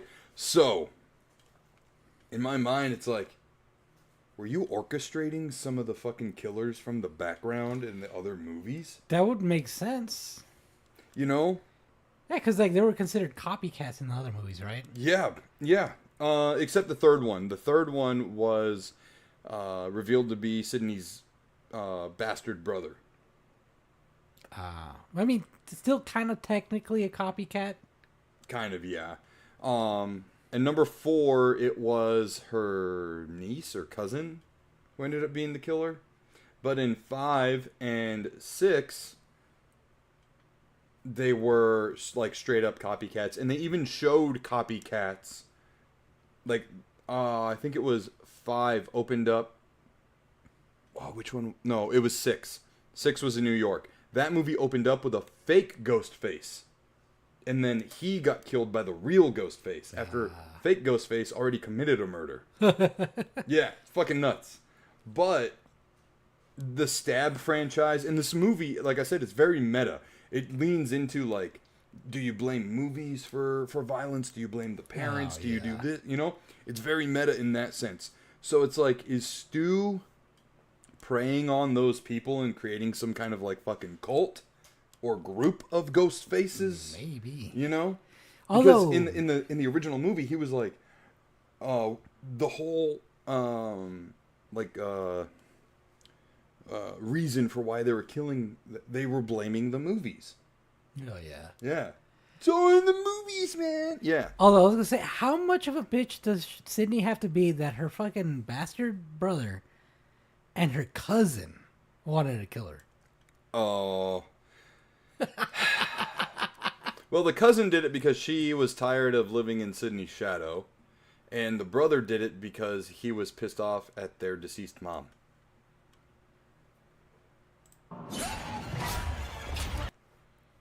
Okay, so she's got a safe room.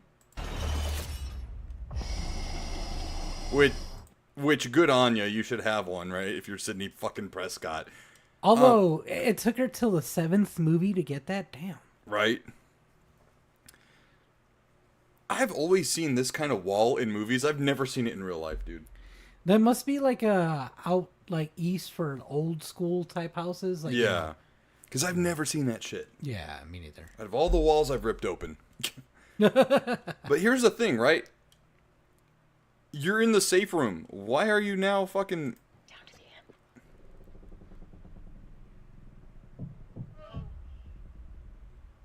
end.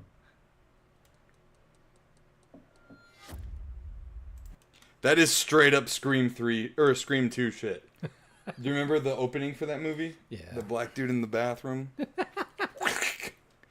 Oh God. Britt says, I feel like her safe room is not that safe. Right?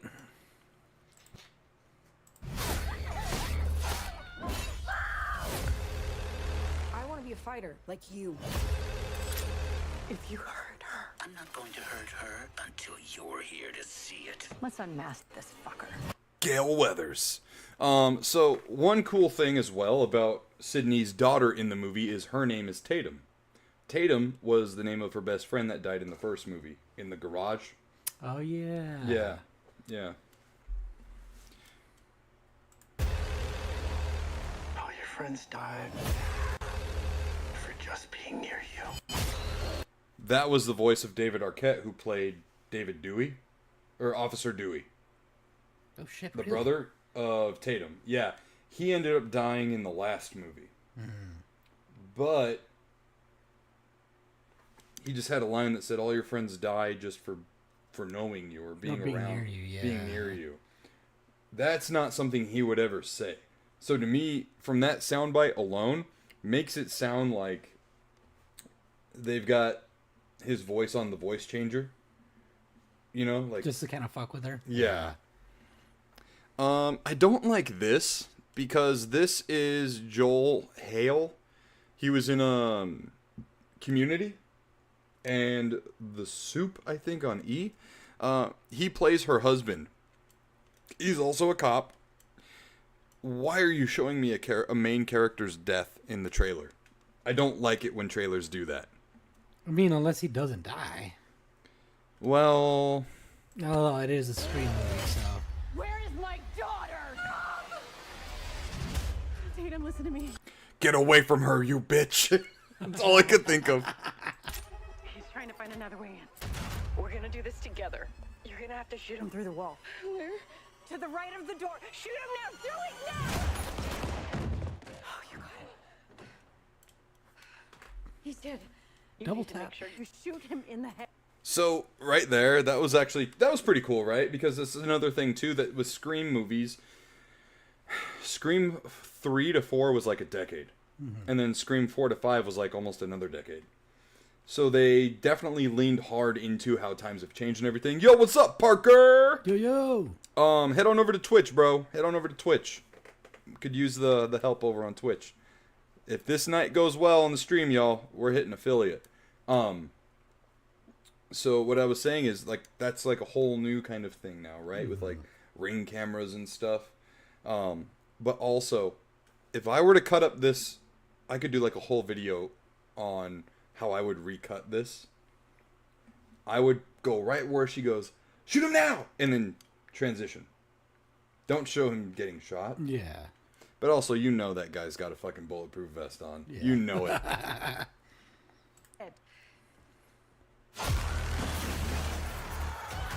Dude, that happens so fast, but did it look like he pulled the gun?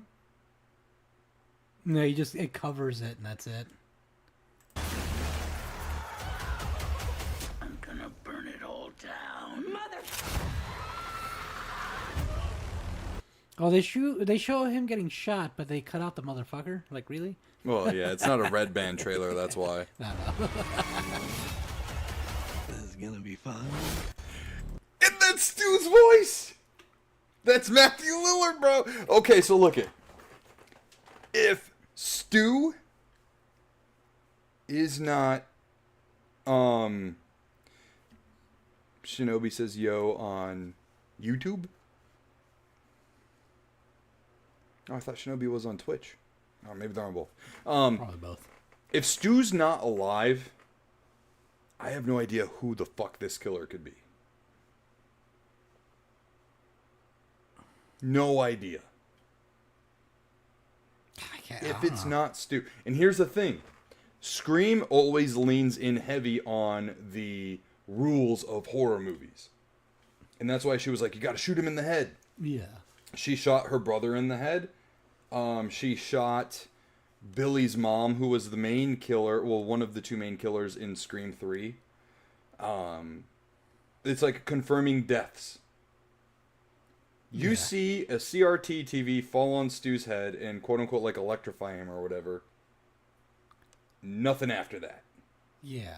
Nothing after that. Yeah. There's also a cut of Scream 3. Now, hear me out, guys. Hear me out. Brittany says, I don't think I've ever seen a whole Ghostface movie. It's called Scream! But the trailer looks good. I got it wrong the first by saying, oh, it's Scream in the background. And that's just called the movie Ghostface. Yeah. Now, hear me out here, okay? So, there is a cut of Scream 3 where Randy, played by Jamie Kennedy, who was quote-unquote killed in the second movie, is alive in the third movie. But his parents have, like, kept his whereabouts hushed, quiet, like... The witness protection. Exactly. And he's, like, disfigured and scarred up and stuff. So, what if this killer... Again, because of the whole, like, everyone's a suspect, right? Yeah. What if they actually kind of retroactively changed Randy? And again, it makes no sense because he was like the ultimate like good guy guiding your hand through the movie and everything. Well, I mean, he was the one like screaming at everybody, you know. Yeah, like there are fucking rules to this. You know? Yeah. Yeah. He's like freaking out, you know. But who would understand it better than him? You know, so his motive, right? Let's get to it, right? Let's get to the fucking motive. Why would it be Randy then? Of all people. Of all people. Well, what if he was alive and no one fucking cared to check in on him? What if he was just so mad at... What if he was using the voice changer and changed it to David Arquette and said, all your friends die just for being close to you? Right? Yeah. He's like, what if he is like, I was one of them? You know? Yeah. And again, on the possibility chart, it is like 0.0001. But the possibility's still there. But the possibility is still there. And how crazy would it be for a mask reveal where they take it off and it's him, but his face is all fucking cut up and whatnot? Yeah. I'm just saying, that would be kind of crazy. Anonymous Mystery says, what a soap opera. Have you ever seen the movies, Anonymous? Snark says, thanks for reminding me. I just jumped over there too. Perfect. Appreciate it. But yeah, Punisher says, Ghostface seems to move very Michael Myers-ish. Slower maybe because of age, eh? Which could also be a thing for Stu as well. Yeah. You know? I'm more on the side that it's gonna be Stu just because height.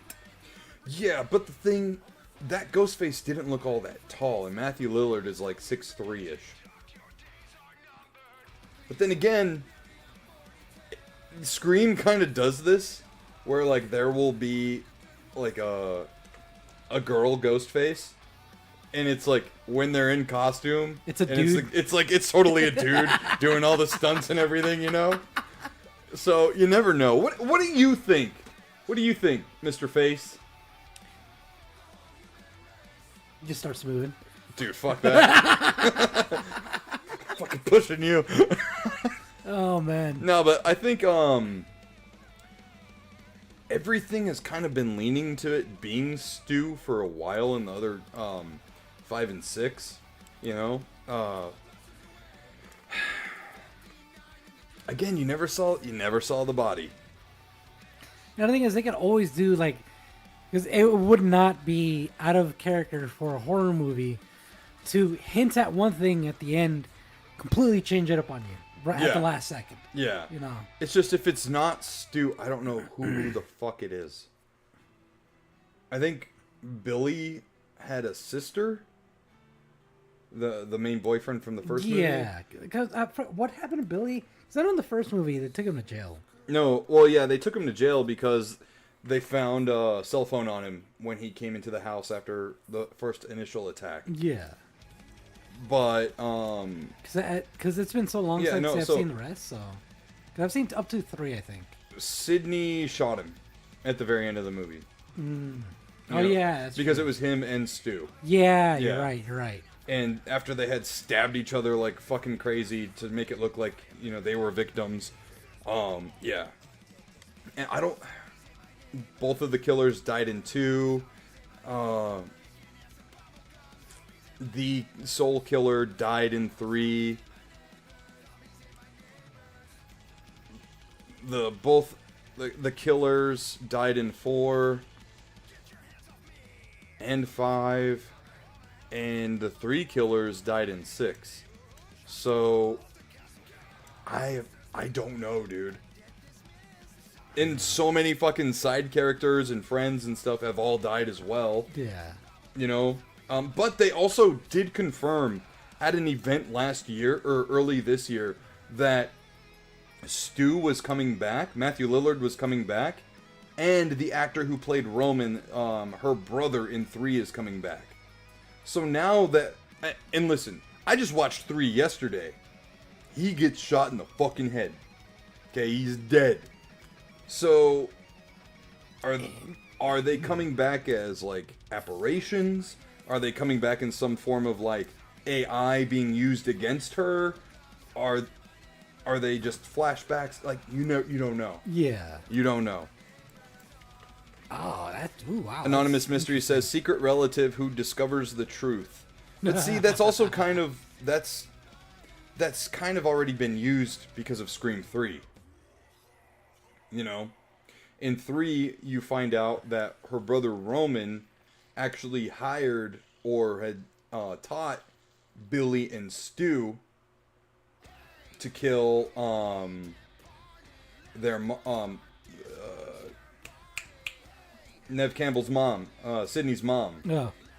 Because he was mad at her for making him like a bastard son, like swept under the rug like he never happened. Yeah. And then living a perfect life with Sydney and her dad. So he found them, you know, and did that. Yeah, I don't know, man. Even like Liev Schreiber, who was Cotton Weary, who was falsely accused of being the killer in Scream 1, he's dead too. Because he died in the beginning of 3. Man, then I honestly don't even know. I don't know, bro. Like, realistically, Matthew Lillard is the only one that makes sense to bring. Dr. Nicholas Jones says, I'm excited for Scream. Or Scream 7. Dude, me too. I'm super fucking hyped about it. Anonymous Mystery says, time travel? Punisher says, Bash at the Beach 96 ending. It's Courtney Cox, lol. She wants to keep making stories, that's why. Dude, I mean, that's also okay, just like how I explained the Randy, maybe it's Randy. Yeah. That is a very strong motivator. The money and the fame and stuff. I mean, I don't know. I would say that's more in line with like her in the first trilogy. But, bro. Who knows? This far in, I gotta give it to Scream for this. They are this far in the franchise. And this is the 3rd movie without Wes Craven now. The last movie he did was Scream 4. Before he passed away. I think they've done amazing with the direction they've taken it. Now, there has been controversy around, you know, like, who's the girl who plays Wednesday in the new show? Oh, I know exactly what you're talking about. It's her and another actress that were both in Scream 5 and 6. Yeah. There was like a pro-Palestine kind of controversy with one of the actresses, and then the other one, Jenna Ortega. Thank you, Snark. Yeah. there we go. She was like, well, if she's not coming back, I'm not coming back, but it's also not like that. So they're not in this movie. And I'm fine. I am totally fine with them not being in it. They didn't really add a whole lot new, other than that, like, one actress, not Jenna Ortega, the other one, she was like Billy's secret daughter or something like that. And she was seeing like, like, you've seen Dexter? No. A lot of it, but not all of it. So you know, like, how he sees his dad as a ghost? Yeah. She saw Billy as a ghost like that. He's like, we gotta fucking kill him, come on. And that was kind of cool and stuff, but I give Scream kudos for still going on and, like, trying to keep this one core, consistent story moving forward. Yeah, and having it make sense. Yeah, it's on par with, like, Halloween. Oof. No. Like, oof, no good, or oof, no... Like, bad. Bad? Oh. Halloween's... There's like 5 different timeline branches in Halloween. Okay. Yeah. Oh, yeah, I forgot. You got the Rob Zombie remakes. You got the requel, which is like the most modern trilogy. The Thorn saga. Yeah, there's... So they're doing a better job. Yeah, way better. Way better. I wonder how they explain them not being in it. Honestly, it could be really simple. I think the simpler they keep it, the better it's going to be. If you convolute it by giving it like way more exposition than it needs to, it's going to be like, all right, you could have just told me they went into witness protection and they're off somewhere. Or, I mean, she's in a new town. Yeah. Like, Sydney's in a new town. Why would those girls move with her? You know what I mean? Yeah. As simple as that. If it's Stu, it makes this series a masterclass in slow burn. It would be great. Oh, dude. I mean, yeah. Seriously. Fun fact too. Stu actually Matthew Lillard made a cameo. I think it was Scream 2 or Scream 3. He showed up to set and wanted to see Sydney. I think it was Scream 3. No, Scream 2. It was a party. There was a party scene, and he's in the background, and you can actually hear his voice for a brief second. What? Yeah, but he's like out of focus, so you can't really see it's him. You can just hear But it. it's him, yeah. That's funny. Have they said if this is the last one? I don't know. I haven't seen anything saying that it's going to be the last one. But I do have a bold prediction that Sydney dies in this movie. Oh. I have a prediction that she will die in this movie. Same thing with Courtney Cox. Maybe. But I was just thinking about the whole thing you just said with Matthew Lillard in the third one in the party. Yeah. Maybe it wasn't a cameo. They're just playing it off as a cameo. And that was their, like, hey, hint, hint. Well, I mean, you gotta, like, look at the, behind the scenes interviews and stuff to find out that was actually a thing. Because he was just on set that day visiting the cast. Because he was in the middle of filming, I think it was something else. I mean, that's very, very likely the case. Yeah. But I'm just saying, they could always just lie to you. They could retroactively make it something. Yeah. Or they could just be like, we were lying to you the whole time. We were fucking with you. Yeah. It was all for this. The payoff. Yeah. But yeah, no, it probably was more likely. Yeah. Just showing up. I think because now so many people are thinking it's Stu. Like, because the Scream fan base right now is very split. It's a very fine line between, you've got the Stu-leavers, which is people who believe it's Stu, and the Stu deniers, right? That's literally what they're calling it. That's fucking great. Yeah. So one camp is thinking it's all AI and, voice changer and this stuff. And the other camp is like, there's no way. And they're like pretty much everything that I explained, right? Yeah. So I think because, which camp am I in? I am in the camp that I didn't see no body. He's Camp Stu. I'm Camp Stu. I think he's still alive. I'm going to rewatch the whole series. Dude, yeah, so I actually watched Scream 2 and 3 yesterday. No, not all yesterday, but like over the weekend. I did see Scream 3 yesterday. I'll rewatch 4. 4's... I'm not like the biggest fan of 4, but I'll watch it. The TV series is its own thing. There was a series on MTV for a while. Oh, shit. Yeah, but it's its completely own thing, like, not in universe. Oh, okay. Yeah. Yeah. And then I'll have to watch 5 and 6 again to refresh. But I remember the killers for sure in 4 and 5, or 5 and 6. Mm-hmm.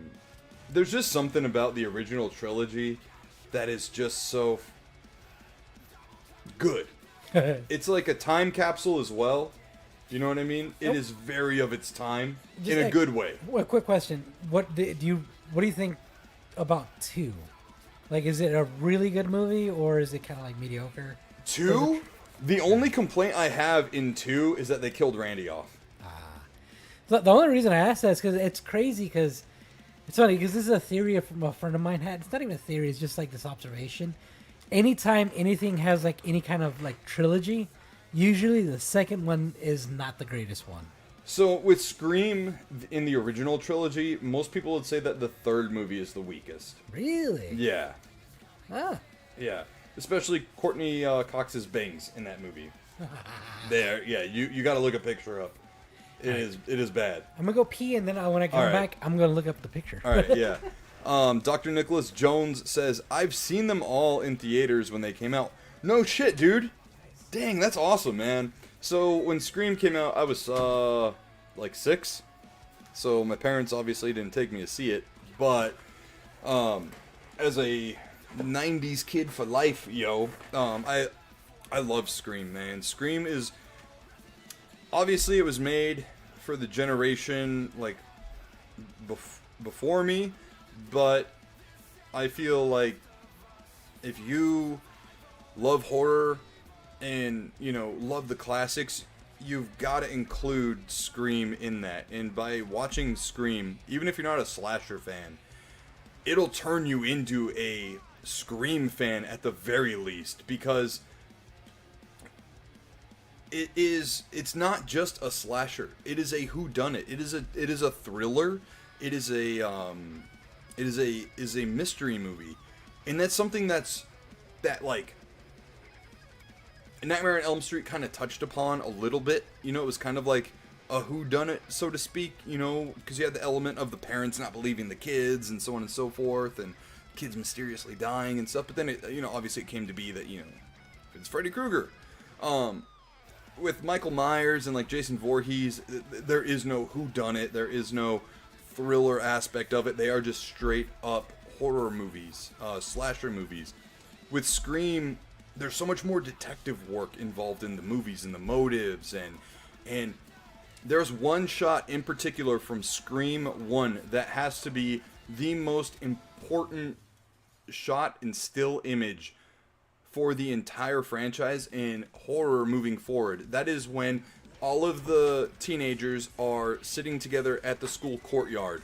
Because in that scene, if you're watching the movie for the first time, you're looking at all those characters going, which one did it? Because that movie was geared to make you think, who is this? Why are they doing that? So when they show you the core cast, you already are going, which one is this?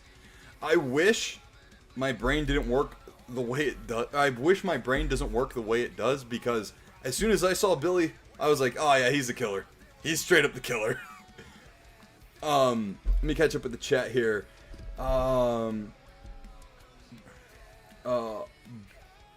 Buckshot? No. Or maybe Buckshot? Yeah, Buckshot 7046. When Scream came out, I was 5 and my parents took me to see it. It traumatized me. I was right about to say, you lucky son of a bitch, but I'm old, LOL. Just turned 40 in March. Dude, I'm 34. I'll be 35 in June. You're not old. 40's the new 30, Oh wait, I had Scream mixed up with Home Alone 2, Lost in New York. Shinobi says, you can actually do a watch party on stream and do the whole Scream franchise. It's done through Amazon Prime, and it's totally legit. What? We will have to figure that out because that is something I would definitely love to do. And then we could record it and make it a commentary on the film. Dr. Nicholas Jones says, have you seen the movie Weapons? Is it worth watching? So, I am not one for the whole elevated horror, subcategory of horror. But I did think Weapons was pretty good. The film's made by Zach Kreger, who's also done Barbarian and is working on the new Resident Evil movie. I will say again, I'm not a fan of elevated horror, but I do like his work. So, take that how you will, I think Weapons does a really good job at kind of making it a, there's a movie called Vantage Point, and that movie is basically the movie repeating itself over and over again, but through the different perspective of different characters. Weapons kind of does that in a sense where it doesn't have like one central character. There are multiple characters that you see the events going of the movie going through their perspectives. I think the villain's kind of glaringly obvious, but I would say if it is free for you to watch, go for it, because then there's no monetary gamble with it. Otherwise, if you kind of like a dark and slow burn kind of movie, then go for it, and rent it. Otherwise, I would say stream it if you can, or Jack Sparrow it if you pick up what I'm putting down. R-matey. Yeah. Abu, hey man, just got in from another stream where they made fun of my dead great grandmother, or grandfather. Hopefully you guys are more accepting. Yeah, dude, just be chill. And, whatever. Sorry that happened if that happened. Buckshot says, I enjoyed Weapons, but I also lost a portion of my brain. Snark says, ahem. I can walk you through it super easy. Yeah. Sweet. For the Amazon watch party thingy? Yeah. Dr. Nicholas Jones. I'll check it out. I watched Clown in a Cornfield today and I liked it. Yeah, that one was kind of doing like another whole slasher revival. I think it's a pretty good movie. I saw it on Shudder. I didn't see it in the theaters. I kind of wanted to check it out, but it also kind of gave me like B-movie vibes in not the greatest way. But no, it's actually a good movie. It reminded me of Thanksgiving. Oh, yeah. The Eli Roth movie we went to go see when it came out. God, we actually saw it on Thanksgiving. That was such a wild movie. Dude, it was gross. It was pretty gross. There were parts of that movie I was like, I'm glad we ate Thanksgiving dinner before we went to go see it. But yeah. Overall, though, it seems like everybody's excited for Scream 7. Yeah, Scream 7, man. Scream is just a great franchise, dude. B movie, I love that one. You like jazz? You know what? Actually, that's got a really good video game, from what I understand. They have a video game for that? What? No. So Josh is using I think it's called like Fine, and I have a Blue Yeti. Yeah, Sure is a really good brand, but it's way out of my price range. Yeah, no, I was gonna say Shure is pretty freaking expensive. Yeah. And a movie coming out this week that I'm really hyped to see is Predator Badlands. Oh yeah, forgot that was coming out. Yeah, so I think that would be really interesting to go see on Friday. I heard that they're actually doing a double premiere. So they're going to show Prey, and then after Prey, they'll show Badlands. Oh, interesting. Yeah, so a double feature. I haven't seen a double feature since I went to go see, what is it, Grindhouse. Wait, so it's like they'll play, like literally you watch both of them back to back, pretty much? Yeah. There'll be like intermission, and then they'll show the second movie. Oh. Ari Aster, I don't know who that is. Yeah, me neither. I'll Google it. But yeah, Yeah, so I think that double feature would be pretty rad. Let's see, what is the next topic? Although I don't think I've ever been to a double feature. Did you ever go to like the drive-in movies? No. Oh, for real? You never been to a drive-in? Nope. Damn, that sucks. Everybody else I know has been to one, but I've never been. Oh, he's an American filmmaker. Oh, he's the one that does like Midsommar, Hereditary. Oh, okay. So I watched Midsommar, and maybe I just wasn't in the right like mood to watch it. I was like, man, this movie is fucking weird. You know, and it was very slow burn. And it wasn't necessarily the horror I thought it was going to be, but again, it's that whole like elevated horror, you know. I saw Terrifier 2 at the drive-in. Oh shit, which drive-in? Was it the Mahoning? I want to go to that drive-in. It's like a pretty famous drive-in on the East Coast. Ah. Yeah, and they'll do like watch-along parties and stuff there. The last drive-in with Joe Bob Briggs and all them will go over there too. Well, I feel like watching horror movies at a drive-in is like probably the best way to watch it at a movie theater. I don't know if you know what I mean. I don't know if you know what I mean about horror, like watching horror movies at drive-ins. Oh yeah, Would probably be like the best way to. Yeah, for sure. So there used to be a drive-in here in town, but it got shut down like 20 years ago.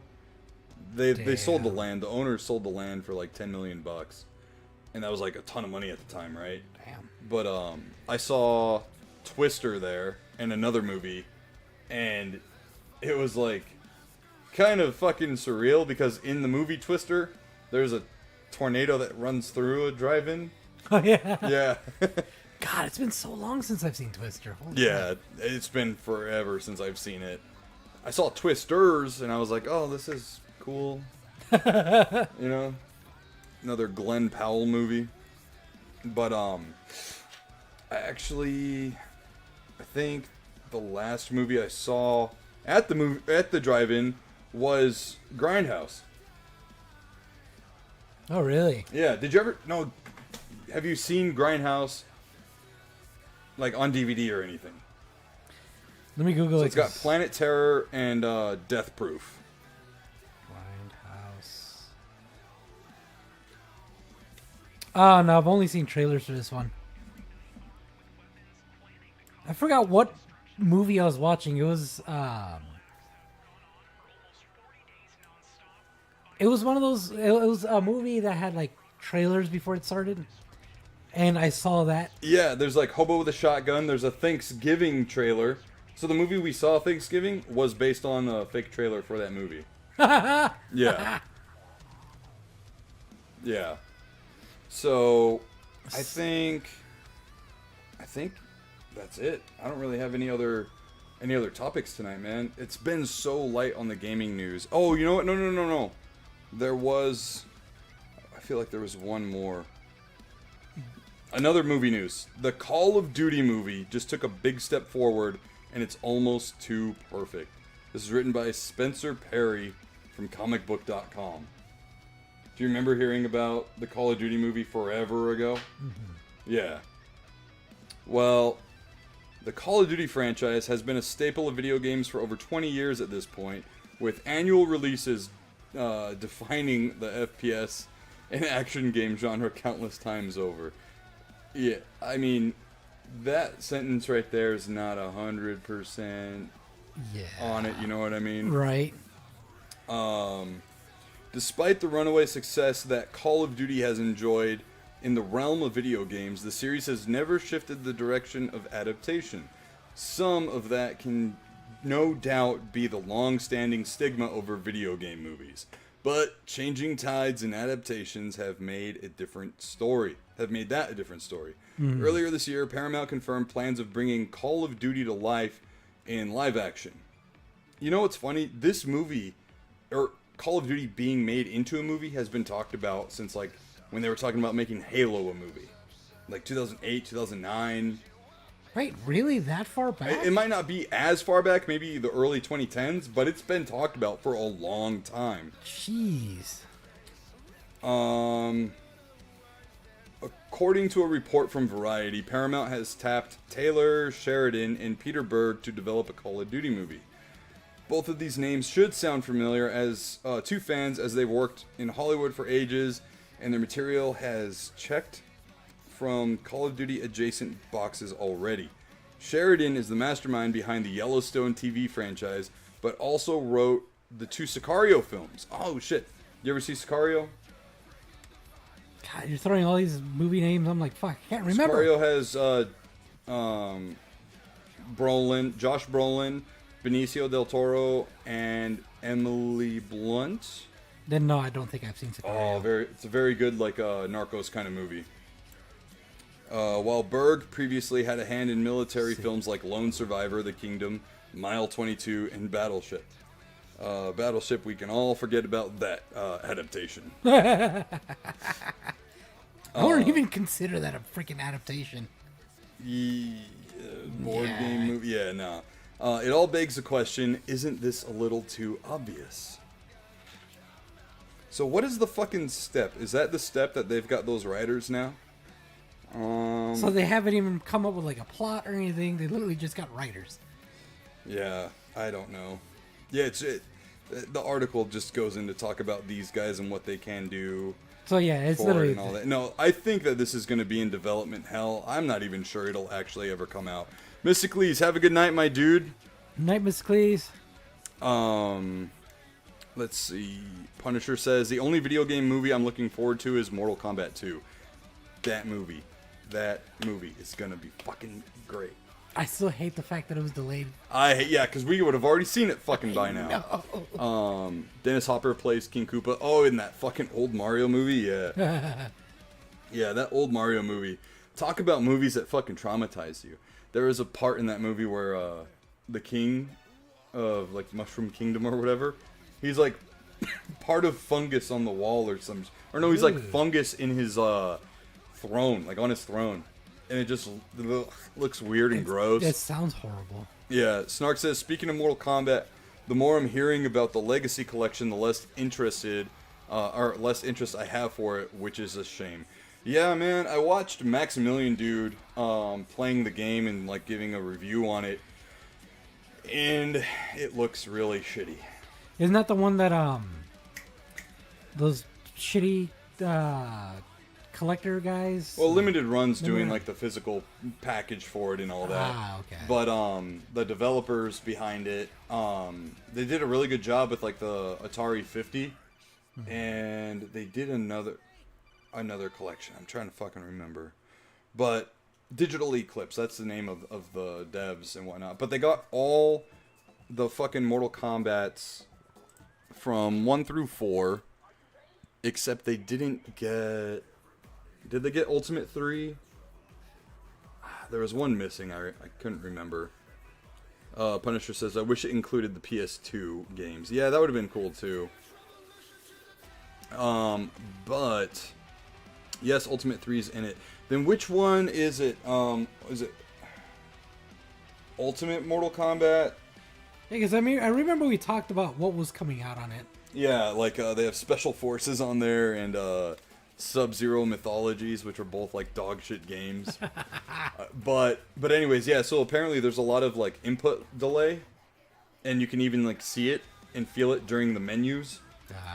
And then I saw him play matches online, and it looked fucking rough, and the sound was chopping in and out. Ooh, that's bad. And just, yeah, it was not looking good. It was not looking good at all.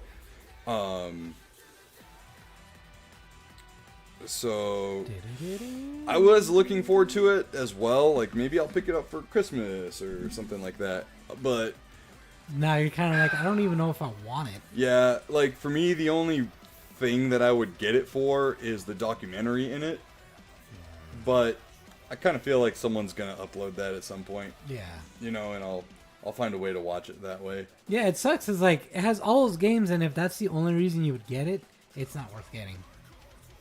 Because how many games was it? It was like 9 of them or something like that. Yeah. What? How many games came on that? Were coming on that one? It was like 9 or something like that. There's one. Yeah, no, there was way more. Because so like for instance, Mortal Kombat 1 had the Genesis version on it, and the Super Nintendo version, the Game Boy version. So there was a bunch of, ports, the different ports and whatnot. Punisher says, fighting games are hard enough to play on the Switch in handheld mode. Yeah, I could see that. And Snark, same, because Digital Eclipse does a great job with their documentaries. I have Atari 50, the making of Karateka, and the Jeff Minter story, and they are all great docs. Yeah. So, but the thing is, too, because I'm friends with most of the original Mortal Kombat guys and whatnot, I can just hit them up and be like, hey, any fun shit you want to tell me about? You know what I mean? It's very easy. But either way, it would be cool to see some of the documentary footage behind, like, Mortal Kombat 4, for instance, or what they thought they were doing with Sub-Zero and Special Forces. I think it would be pretty interesting to hear about that. But other than that, man, it really is a letdown, and it sucks because it just kind of, like, Mortal Kombat's already in a really hard, like, in the game industry, it's in a very rough place. Yeah. Because of the disappointment and disaster that was Mortal Kombat 1. So, I hate to see this not do well. Yeah. Like, even if it didn't sell well, if it performed well in-game, in menus and all this and that, that'd be fucking awesome. Yeah. But the fact that it's a shitty product, that really sucks. That really sucks. Yeah, because, I mean, if it undersells and then underperforms from the get-go, like, that's shit overall. But, like, if it performed well but just undersells, those kind of games always do better in the long run anyways. Yeah. And then they end up becoming hidden gems as well and whatnot later on. Yep. Do you guys think that all Benicio del Toro movies have sand in them? No. No. But yeah. Hopefully, if, let's say, it doesn't sell well, doesn't perform well, hopefully the movies keep the franchise alive. But provide enough incentive and revenue. Yeah, and the other thing, too, is Warner Brothers is seemingly up for sale right now. Oh. Which doesn't necessarily bode well for the freshly rebooted DC. Yeah. And then also, too... Well, also, let me correct myself there. Film and television and all that is up for sale. It didn't say anything about the game business. Warner Brothers Interactive, I can't remember. Warner Brothers Games, I forgot what the name of the studio is. Yeah. But I don't think that department's included in it. So we'll see. Yeah, we'll have to see, because I don't know how they separate those departments, because they're both Warner Brothers. But yeah. Yeah, so. Yeah, so I don't know. We'll have to just wait and see. Wait and see and really figure out where Mortal Kombat's going to go. I know that they've already greenlit the third one. I think we had talked about that. Yeah. The third movie, so I don't know, man. Everything that I've heard from, like, fan screenings and whatnot, like the early screenings, because there's people that have already seen this movie, like, months ago. Those lucky bastards. Yeah. So, and it's all been high praise. Punisher says, all this buying of studios is very scary. It is. It absolutely is. In the corporate world, they call it synergy. But in our way of thinking, it's monopolizing is what it is, Oh, man. yeah. It's absolutely monopolizing. So, I don't think it's good for business at all, because rising tides raises all the ships. And it creates competition, and whatnot, you know? Mergers are rarely good for the consumer. I'm deeply against this move. Yep. Yeah. Yeah. But apparently, I guess Warner Brothers has been bought and sold a few times in recent times. But it also depends on who buys them. Because if like, let's say, for example, Disney were to acquire them, that's just another fucking... I don't think that would get approved. You know what I mean? Yeah, but it's always a possibility. By the FTC, but yeah, you never know. Because Disney already has so fucking much. So much. And look how much they've kind of ruined lately. Oh, yeah. I mean, they've ruined a shit ton of things. So, But yeah. Yep.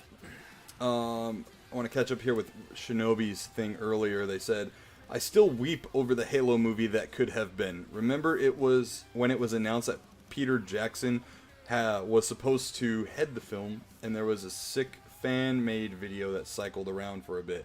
So that was that fan video. I know what you're talking about. That's the one with the ODST guys like fighting the brutes and whatnot, right? But yeah, man, a Peter Jackson Halo movie.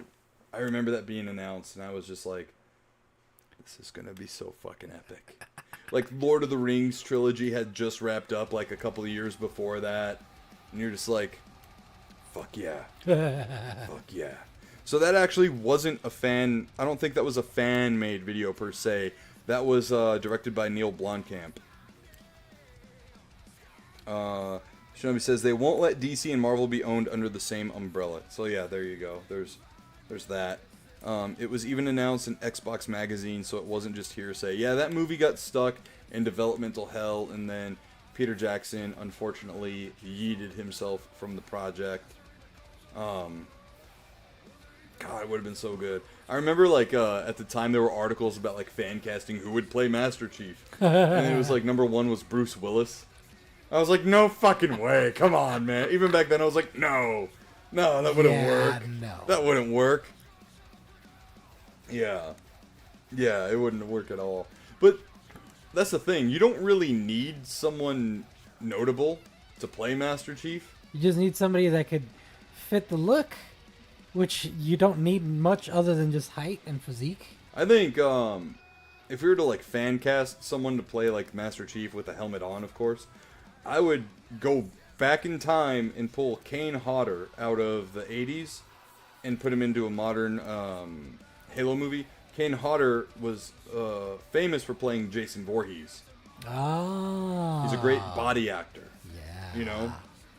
I think that would work like a charm. Yeah, I mean, tall, built. Yeah. Put some armor on him, he'd fit. Yeah, well, and that's the thing, too, is he was a voiceless actor. He didn't need any lines or anything like that, but he knew how to... And don't take the helmet off. Exactly. Exactly. He knows how to convey all this shit without speaking a word. Yeah, you know? which honestly, in and of itself, is kind of an art form. Yeah. Way the Shinobi says, if I recall, it's because it required such massive funding, and because the risk on video game movies was so high, no investors would put up the money even for something... Shut up, ESPN. Even for something that would seemingly be a grand slam, because video game movies were flopping left and right around that time. Remember Doom with The Rock? Oh, yeah. I do. I saw it twice in the movie theaters. Really? Dude, I'm telling you, I've been a fan of Doom since the beginning of time. I mean, no, I understand it's funny, that the song part. playing right now is called This Is Doom by Super Monster Party. But I mean, it's just the fact that, you know, that Doom movie wasn't the greatest. You know what it was? I kept telling myself, trying to convince myself it was good. Yeah, like, I don't think it was absolutely horrendous, but it was not that great. I got super pissed off that they changed them from demons to, like, aliens. Yeah. And, like, ancestors to humans with, like, an extra piece of DNA or something like that. Yeah. I was like... There was a lot of... I was like, do you know how easy it is, instead of that whole contrived fucking plotline, to just be like, oops, we opened up hell. You know? Exactly. It could have been that easy. That easy. Yeah. Interdimensional portal. Yep. It's not so far out of the bounds of fucking sci-fi. Yeah. I bought the Doom DVD day one. Yeah. Yeah. There's a sequel movie. I think it's called Doom Annihilation. Wait, really? It is fucking dog shit. Damn, if the first one wasn't that great. No. Oh my This one is sci-fi, straight to Sci-Fi Channel bad. Damn. Yeah. And it was produced by Universal Studios. But it was straight to DVD. Damn. Or straight to streaming, whatever. Straight to the fucking bad channel. Straight to the fucking dump. Yeah. Is what it was. Wow. Yeah. No, it was bad. It was rough. Although the one thing I did like about the original one was those scenes where like it was like the first person. Oh, dude, that was so sick. Yeah. That was so sick. That was the only thing I really liked about the movie. But it was also kind of like, I'm not gonna lie, dude. It was like you were watching a tour through a haunted house. Yeah. You know, because like the aliens, can't call them demons. They would just like pop out and be like, ah. Yeah. You know. It was very like bad CGI-esque. Oh yeah. Yeah. Yeah. The concept was cool. Just the poorly executed. Yeah. Yeah. I remember seeing there was House of the Dead. There was a House of the Dead movie. There's two of them actually. The first one went to the movie theaters, and it was a big deal. But I should have known the writing was on the wall because of the director. His name is Uwe Boll. He's directed every bad video game adaptation. Alone in the Dark, Blood Rain, Far Cry. Wow. Movies you probably never even seen. Yeah, no. Yeah, no, they were... No. Bad. Yeah, it, you know how people always make fun of Zack Snyder for using slow-mo? There are so many egregious fucking slow-mo shots. Like, do you remember in the Matrix movie when Trinity goes up to do the fucking crane kick and they do the fucking camera thing? Yeah. They do that in this movie 12 times. Oh my god. Yeah. Bro, in Matrix they only did that once. Yeah, but the dude was like, that every scene, fucking do it. God. Yeah, it's rough. It is rough. I was really excited to see that movie too. Damn. I was a big arcade kid, you know. I was like, fuck yeah, House of the Dead. Bow, bow, bow, bow, bow. Yeah, but like, damn, that's bad. And then I was like, college kids going to a party on an island? What?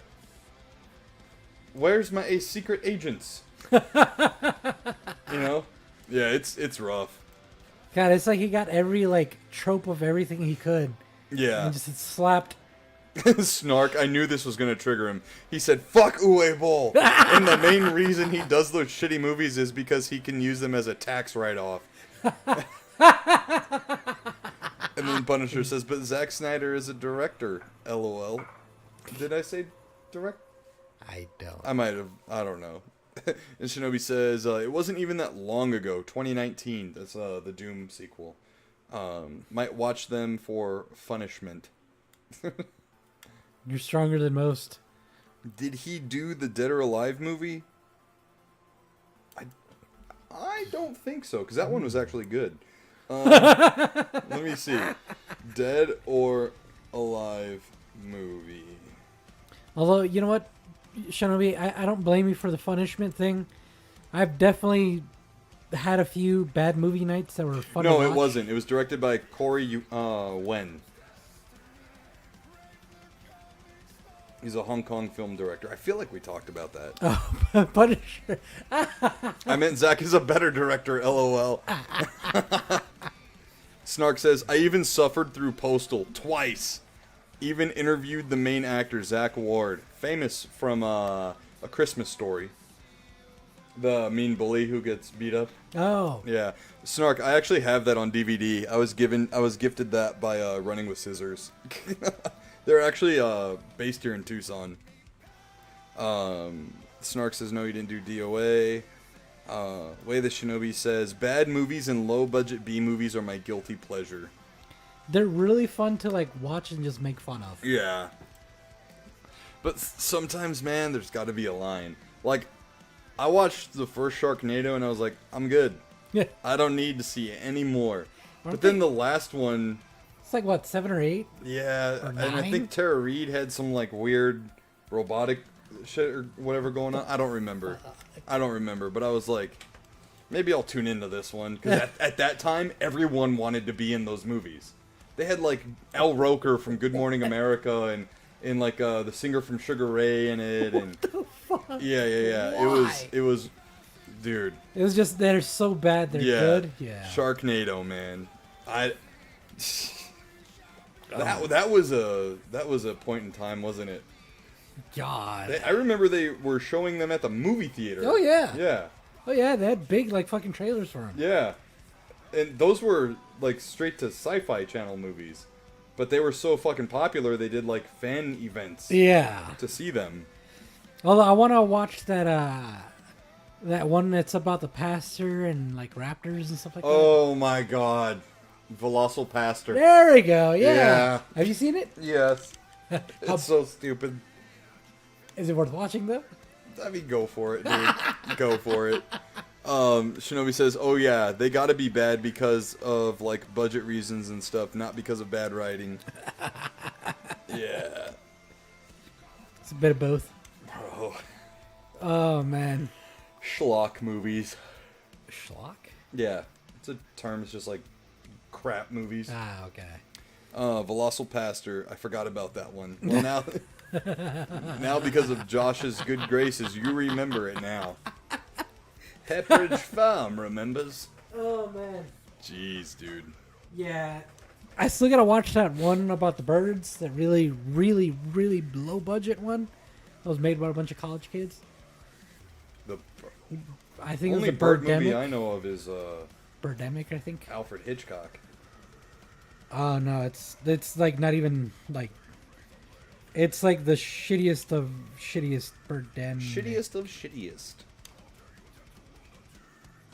I'll tell you what's not shitty. Our sponsor, 4XP Gaming. Head on over to 4xpgaming.com and use code Nsquared10 at checkout to get yourself 10% off your order. I'm sorry, not it's Nsquared10 at checkout. It's just Nsquared. It's just Nsquared, okay?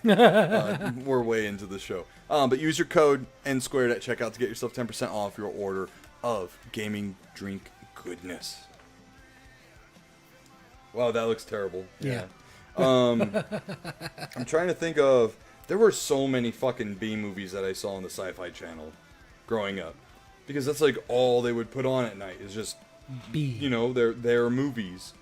I vaguely remember this one about like a huge crocodile or alligator and these college kids on a houseboat.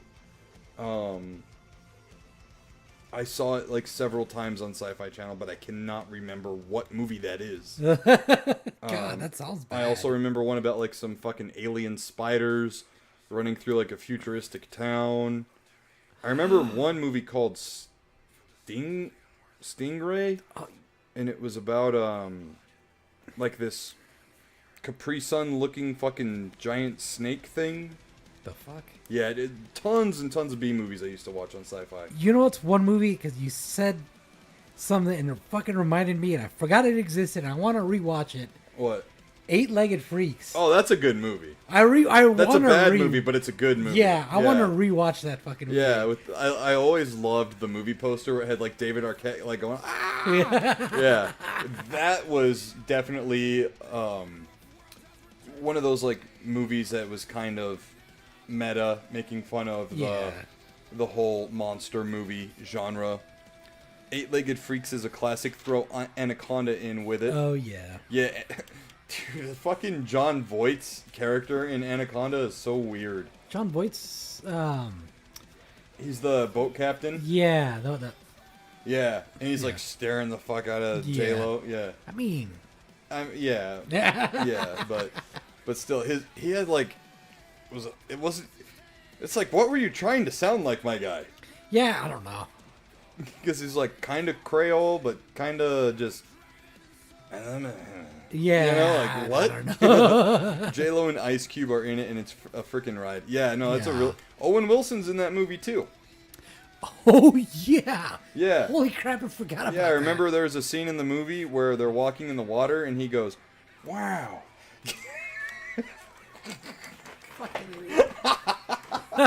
That's a gotcha.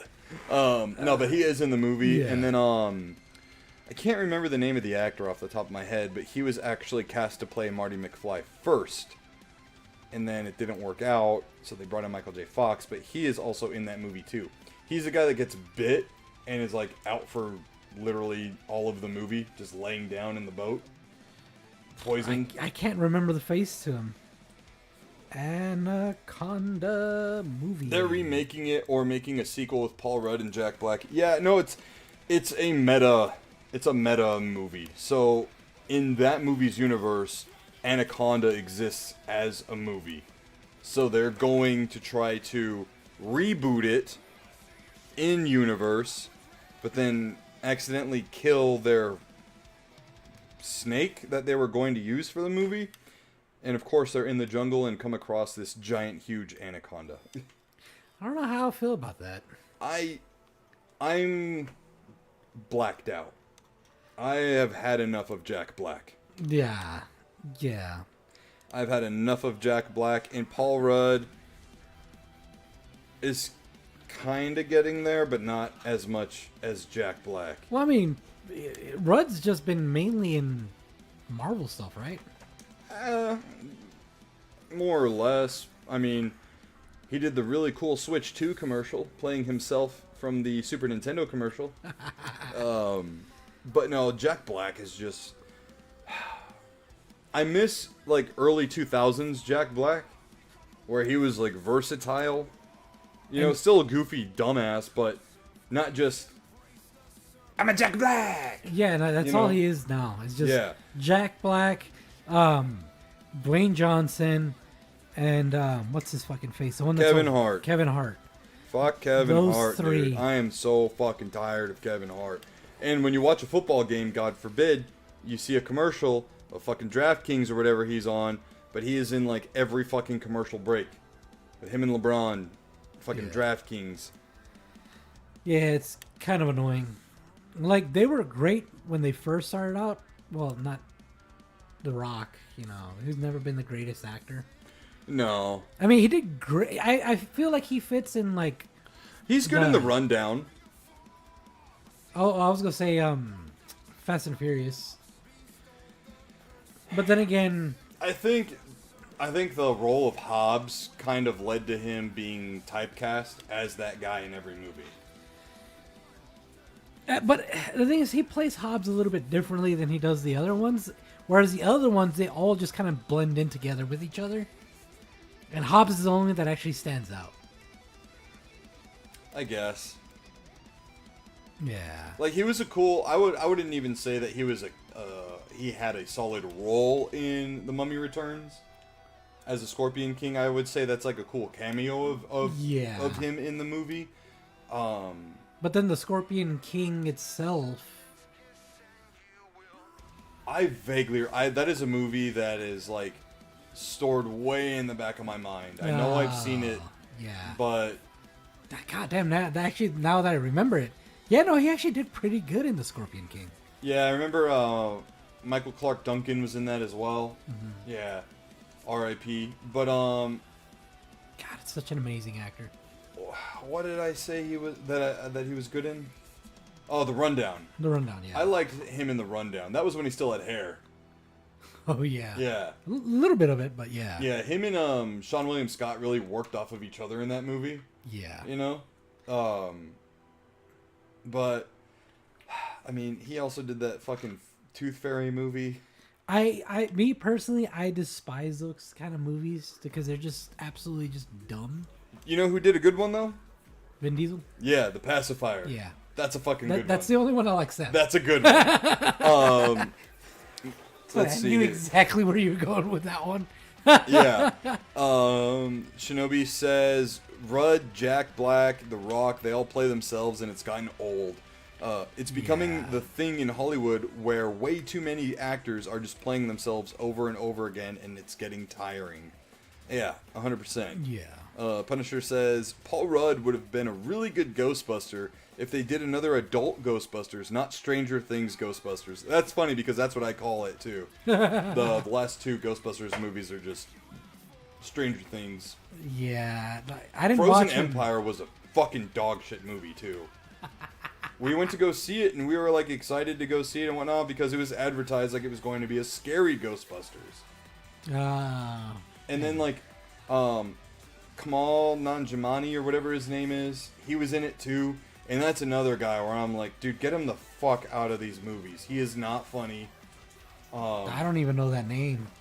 Kamal Nanjiani. I think I said it right.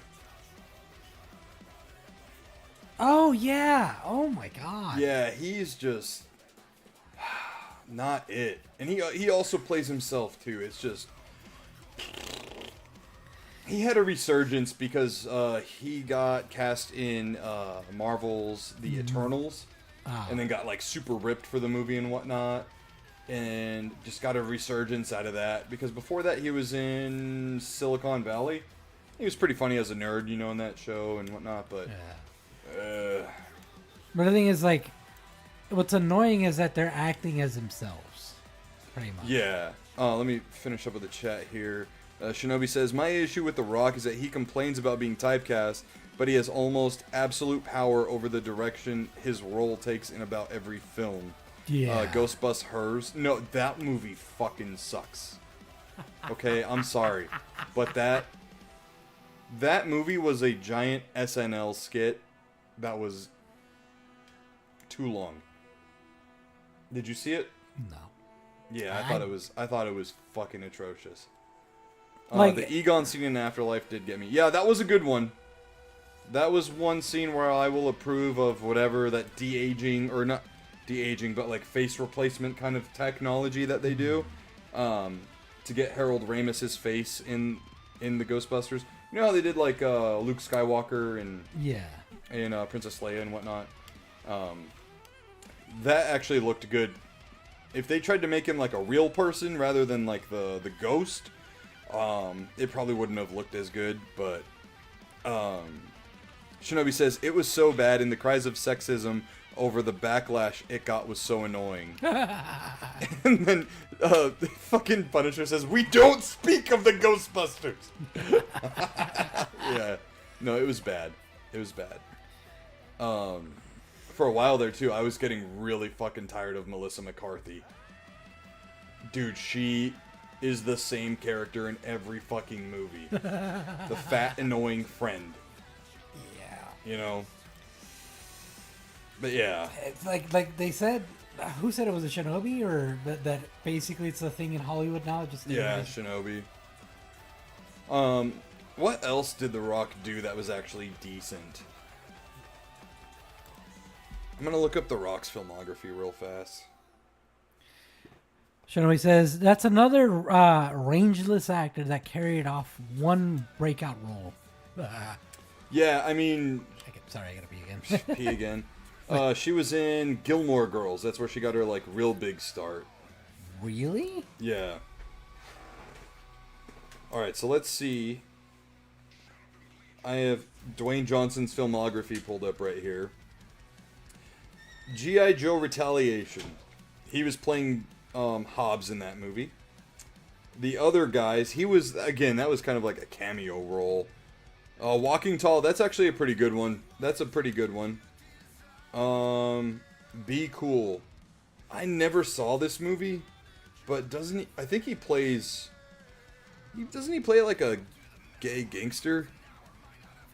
Bridesmaids was great, and she had a really funny side role in it, but she blew up from it and never played a different role. No, yep. 100% agree with that. Get Smart. That was more or less Steve Carell vehicle. Doom, yeah. Snitch. Never saw it. He is a truck driver? Huh. Interesting. I'll have to look at it. Skyscraper, that was a fucking dog shit movie. Gridiron Gang was pretty good. But I think that had more to do with the supporting cast than anything. Faster. I feel like I've seen this movie. I definitely remember the movie poster, because it's just him standing with a gun in the road.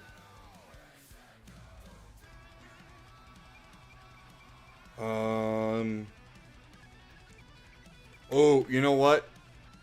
It's not a Dwayne Johnson-led movie, but Pain and Gain is a fucking phenomenal movie.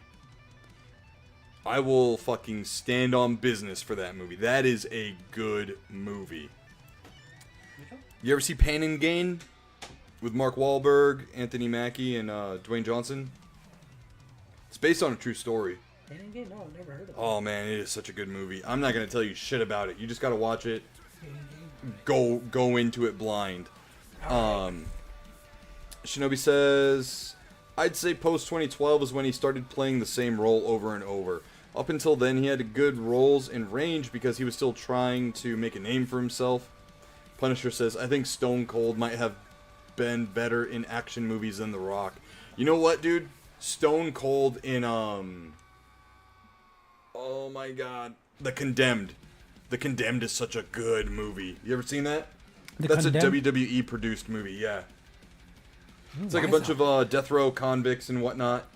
They all get put on an island, and it's being live streamed, and there's only going to be one survivor. Bro, that sounds. And they all have like bombs on their ankles. That sounds so familiar. I feel like I've seen it, but I can't picture it. Oh, dude, Vinny Jones is in it too. I love that. Was like during the time where Vinny Jones was like, he was that guy. Every movie he was in, he was like that bad guy. Here we are talking about typecast, but Vinny Jones, I will allow Vinny Jones typecast being talked about positively. It's crazy because like I'm seeing this, I'm like, that looks familiar. I feel like I've seen this. Yeah, it is good, dude. It is so good. Stone Cold is there because he was like wrongly convicted or something like that.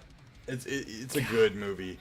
God, like even that premise right there sounds super familiar. What the hell? Shinobi says, I love Pain and Gain, one of my faves, but you'd be hard pressed to find a Marky Mark movie I won't enjoy. And Punisher says, yes! Bro, you know, one of my favorite Mark Wahlberg movies, there's two of my favorites, are Brothers.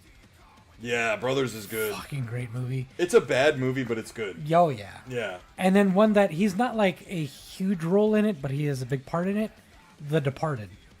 The Departed. Yeah. Yeah. The Departed's good. Yeah. Typecasting can work for someone that typically plays side characters, but for lead roles, I feel like it gets stale quickly because of overexposure to the role. Oh yeah, I forgot I changed the sub notification. Oh. Yeah, you stopped dead what you were doing. You're like, what the fuck is that noise? Oh yeah, we just got a new sub on what do you call it? YouTube's. Big hit for me. Hey. Yeah, the Scorpion King, Fast X, The Rundown, Hercules. I'm not gonna lie, I liked that movie. Hercules. It came out in 2014 with Dwayne Johnson. Yeah, it's another one of the movies that I don't remember much of it, but I know I watched that one. It was pretty good. I'm not gonna say it's like great or excellent, but it was pretty good. Yeah. Rampage. Oh my gosh, dude! I saw that in the movie theaters. That was certainly a movie. Oh, it's one of those. Yeah. Max Payne. Punisher says Max Payne wasn't bad, but should have been Christian Slater. Yeah. Mark Wahlberg doesn't look anything. I see what you're saying with like the facial expressions. Christian Slater definitely fits Max Payne way more than Mark Wahlberg. But Max Payne was kind of weird because did you see that movie? It was, obviously it's a video game adaptation. Yeah. But it kind of felt like it didn't know what it wanted to be. Did it want to be kind of like this like supernatural kind of shit going on in the background, or are we trying to make it this bullet time fucking shoot 'em up game movie? You know. Then Buggy says, "Yo, Pain and Gain." Yeah, Pain and Gain is such a good movie, dude. It's one of the better Michael Bay movies. I think he directed it, if I'm not mistaken. You know what I'm gonna do? Because that's another movie you said I have to watch. Yes. I'm gonna make some notes. San Andreas was a movie. Did you see that one? It's like a 2012, or it's a disaster film. Oh no! I when I saw the trailer Yeah. for that, I was like, I don't know if I want to watch Yeah. that. Central Intelligence, I can't stand watching. That's I think that's the first team up movie with Kevin Hart and Dwayne Johnson. You know what, dude? I watched Black Adam because I was like, all right, let's see what all this is about. But it was kind of boring. Oh really? It was kind of boring. Yeah. I really did like Pierce Brosnan as Dr. Fate. I thought that worked out really well. Shinobi says, as a Boston native, I am culturally required to enjoy Marky Mark movies. Can't say anything negative about The Departed. And Max Payne should have gotten a sequel. Dude, you know, I rented that movie. And I don't necessarily remember it as much as I should. Yeah, no, it's. I remember it being a very dark movie. Like, color grading wise, it was very dark. Oh, why do they do that? I don't know. The only movie I'll accept that in is Pitch Black. Well, yeah. Yeah, the or, whole The Descent. Oh, God, I forgot about that movie. Dude, that movie fucking scared the shit out of me. I saw that at the movies, dude. Oh, fuck that, no. Dude, oh my god. I watched that at home. No. Buggy Jiro says, it was getting better towards the end. I guess I'll have to rewatch it. I don't even... Is it on any fucking streaming platform? I mean, I wouldn't doubt it. Max Payne movie. Here. I'm looking it up. You don't got to do it. No, I'm going to look up The Descent. So apparently it's just on to rent. I'm sure I could find the DVD for like $1. Yeah, I wouldn't doubt it. Yeah, no, because I was... Oh, As Above, So Below. That's a horror movie I haven't seen. But I know that's about people getting trapped under the catacombs in France. Or in Paris. Ooh. Yeah, and they can't... Yeah, it's a very trippy, like, psychedelic horror movie. I wanted to see it. The movie poster is really sick, too. Because it's like a mirror image of the Eiffel Tower going up and down. Oh, And, yeah, that's cool. black and red. But yeah, no, I was going to say for The Descent, like, it was that scene where that chick was getting trapped in that little... Oh, That I can't. No, I can't. That is that claustrophobia, bro. Dude, yeah, no. Dude, after watching that movie, I was like, well, I'm never going spelunking. Yeah. Fuck that. Because of that movie, anytime I see some kind of spelunking video anywhere, I'm just like, these fucking idiots. Mm-hmm.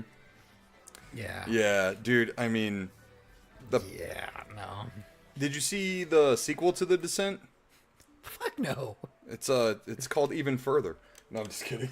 Fucking idiot. Fucking terrible dad jokes tonight. Yo! All right, so Buggy Jiro says recommends Scary as Fuck. I will have to look into that.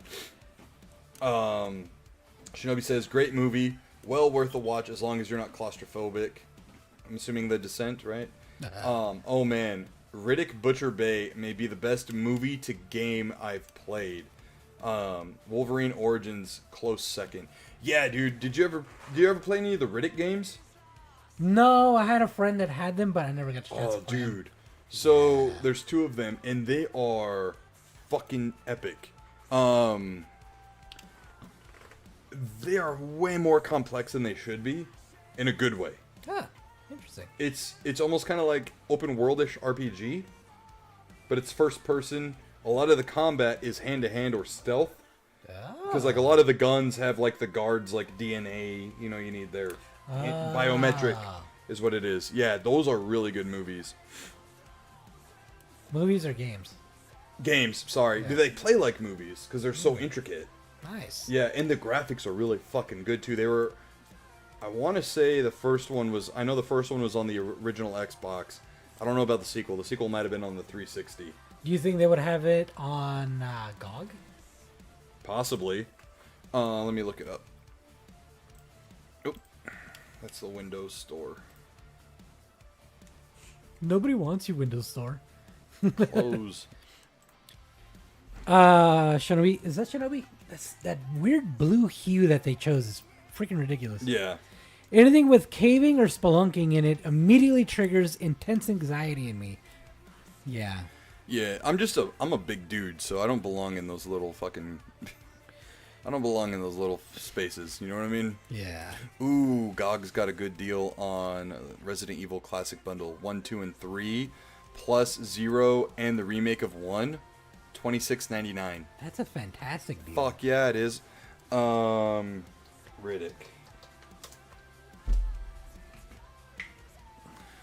I don't see. Nope, it's not on here. No, it's not. Damn. Yeah, I don't see it. Oh, dude, I know, man. Fucking A. I don't know. I had a big rant about, Oh,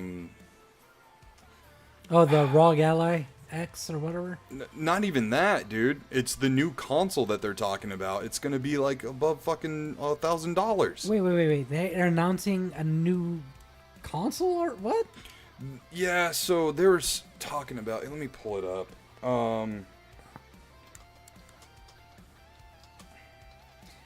Yeah, that's absolutely asinine.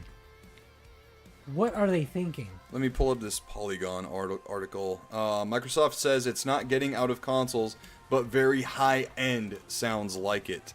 The next Xbox sounds like an expensive niche product and not a mass market at all. Scroll down this article. So yeah, like the Ally X is going to be $1,000. They also say this seems a reasonable ballpark for the next console too, considering Bond's comments that the cost of an Xbox Series X currently sits at $649.99. Because again, let's not forget, dude, this fucking 5-year-old system or whatever it is now has gone through 2 price bumps, not decreases, how it natively goes. Yeah, no. And I mean, it's not just Xbox going through this shit.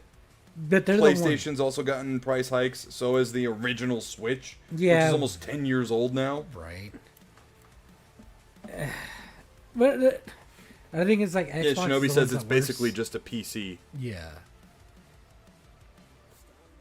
I mean, granted, yeah, like you could probably get a semi-decent PC for that price, but the biggest thing about PCs is that they're upgradable. Yeah. That's the biggest thing. Yeah, like I'm very excited that I'll be getting a new PC here on the 17th. I mean, this PC is just a standard BS desktop from 2018 or whatever. The new PC I'm getting is much better. Much better. But, yeah, dude, this is like the last Xbox I'll be buying. Because this is the last Xbox you'll be able to afford. Dude, no kidding. No, but it's not even just the price point. It's why I canceled Game Pass. Yeah. Game Pass Ultimate. It's voting with my wallet. You know what I mean? And Buggy Jiro says it right on the head. How are parents going to afford these consoles for their kids? They're not going to. Because at this point, that is like half the cost of a family trip to fucking Disneyland. So like we're going to Disneyland in May next year. And granted, we're staying at a very nice hotel. And we're doing 2 days at Disney with the park hopper passes and all that stuff, right? All in all, it's around like $2,000. For a family of 4. For a family of 4. Granted, Vincenzo is pretty much free because he's a toddler. Yeah. But would you rather have an experience and something that you can create memories and do shit together, right? Or would you dump all this fucking money into a console that doesn't have exclusives? Doesn't, right? Like, I just don't get it. I don't understand where Xbox is thinking or Microsoft is thinking that this is a fucking good move. It's not at all. It's asinine. I don't understand it. Yeah. I don't understand it. When they announced like the ROG Ally or whatever and all that shit, I was like, okay, cool, this is fucking great. It's fucking cool, neat, whatever. And then the prices, I was like, that's not fucking cool. you Bro, know? For the prices that they're dropping it at, you might as well just get a Steam Deck. Right? The Steam Deck's cheaper. The highest end Steam Deck is relatively the same cost as the lower end Rogue Ally. Pretty much. Yeah. It's like $200-300 cheaper than the high-end fucking Rogue Ally. Yeah, and then Buggy Zero says $80 Switch 2 games. Yeah, like, the gaming marketplace right now is just all over the fucking place. Yeah. It's up and down and all over the fucking place. Does Phil Spencer secretly work for bless you for Sony or something? And then Punisher says it's like the VHS days. Yeah, no kidding. VHS tapes used to be fucking expensive in the 80s and shit when they first came out. Oh, Dude, shit. like a VCR back in the day was costly. Damn. I mean, granted, like a lot of people do say like video games have always been expensive. You know, I mean, with inflation and all that stuff, right? Like you go to the inflation calculator and you look up the cost of like a PS1 on launch. Yeah. Is pretty fucking expensive. But back then, I gotta think to myself, man, because my parents got me a PS1 for Christmas one year. My very first console I ever had was a Sega Genesis. And at the time, I had a fuck ton of games for the Sega Genesis. I had a fuck ton of games for my PS1. I ended up buying myself my 64. And I had like 2 games for the longest time because shit was expensive. Yeah. But again, my point being is like, how do my parents afford that shit? My dad was a cop and my mom worked at a fashion brand. You got to think about it like this, though. Housing prices and rent and all that and mortgages were a lot cheaper. Yes, they were. Car payments were a lot cheaper. So But luxuries again, were when you look at affordable. it, when you look at it with the inflation, though, to make it make sense, it doesn't make sense. Because, okay, so my parents bought our house. God, I hate that it was so cheap. My parents bought the very first house we lived in. It was a 3-bedroom, 2-bath, big backyard. $70,000. Yeah. $70,000, dude. And they sold it and made profit on it when we moved to Washington for like $80,000, I think, something like that. So they walked away with like $10K, right? Yeah, $50,000 is the average new car price. Yeah. Yeah. And like, sure, gas was cheap as fuck then too and stuff, but like, my mom still had to work. So she worked her full-time job at the fashion company. She was a fashion buyer. It was pretty cool. She would go to like Fashion Week in New York and whatnot. But that sounds like a pretty high up there job, right? Especially for someone in the 90s. Dude, she still had her own house cleaning business on the side. And my dad, on top of being, full-time police officer, would do off-duty work as well. Yeah. All the time. And it's not like we were living lavishly. You know what I mean? Way the Shinobi says, they've always been $60, but the inflation costs make that $60 carry less weight, but also back then that $60 got you a full video game without microtransactions. Having tons of in-game transactions and raising the cost of the game out the door just doesn't square. You can't justify both, especially when games at launch feel incomplete. Yes, but to my argument to that will be this. If you bought a shitty game, it stayed shitty. Oh, back then? Back then. Yeah. And if you bought a game that was published and not necessarily complete, you got it as is. Yeah. Because, I mean, like, so No Man's Sky is the biggest example of the positive of the way the gaming sphere is right now. Oh, for sure. Because, I mean, when it launched, it was complete ass. You see it now, it's literally a completely different game. Oh, yeah, big time. Yeah. And, I mean, I will say that they did... The game it is now was what it was supposed to be at launch. Yeah. So they definitely overpromised, underdelivered. But again, but I will also say too, Shinobi, that game prices weren't always $60 flat across the board. I know a lot of people have been using like a Toys R Us ad, and they're like, oh, but it's from Canada, so of course it's going to be higher price.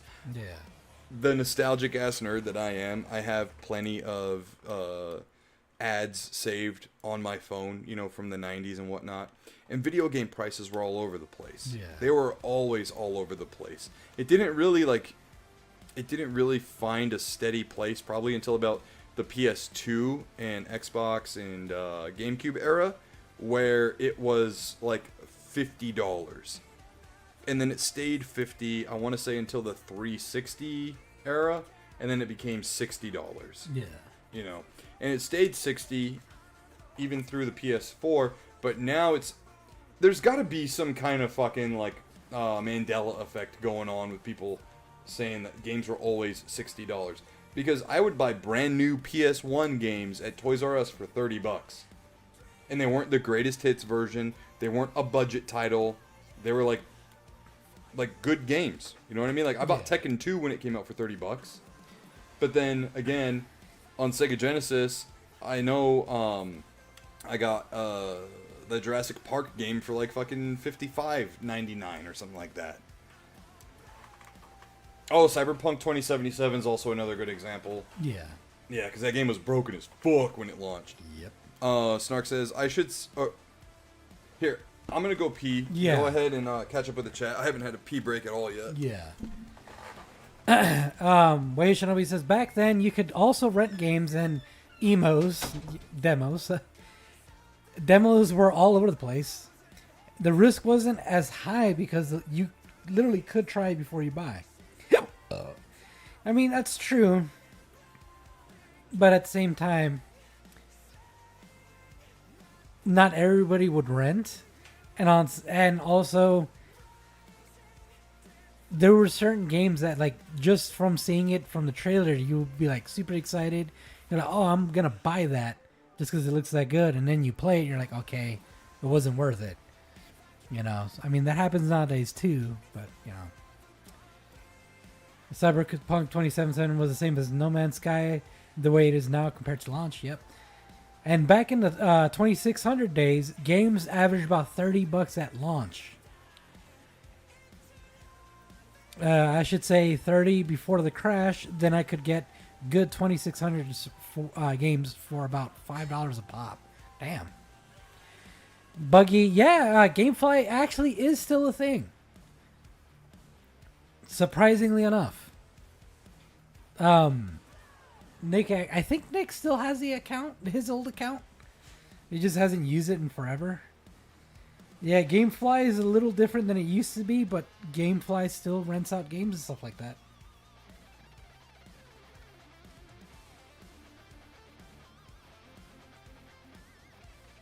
Yeah, they do movies as well now. Yeah, which is crazy. Punisher says, yes, Snark, No Man's Sky is probably the best example because of all the updates. All the updates are free. They knew they messed up and fixed it. And it's crazy, too, that they continuously put out updates even now. And, like, at no extra cost. Like, they recently did an update maybe a few months ago that was, like, I think it upped, like, space battles by a lot or some crap like that. It was dope. Bucky says, I'll give it a try. Snark says, they just released another update last week. No Man's Sky? Damn. See, and that's crazy, because, like, you could technically consider that a live service game from how much they're updating it, and they're not charging a dime extra. And then you got other games like fucking Destiny. You know, I love playing it, don't get me wrong, but every fucking expansion, every expansion is another, like, $50. And the content is starting to get, like, minimal. You get, like, maybe 5 hours extra out of it, and that's it. It's kind of irritating. Unless you factor in, all the hours you can get out of, like, the raids and dungeons, which you can get a lot of hours out of those, but still.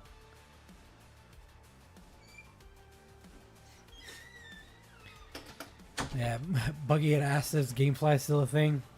It's like, It is. yep, surprisingly, yeah. Yeah, it is. I'm just as surprised as anybody else too, man, because like you never see GameFly advertisements anymore. Right. Nothing. I remember Blake Griffin, the pro basketball player or ex-pro basketball. I don't think he plays anymore. He used to be in like all the advertisements for him back when I was in like high school and shit.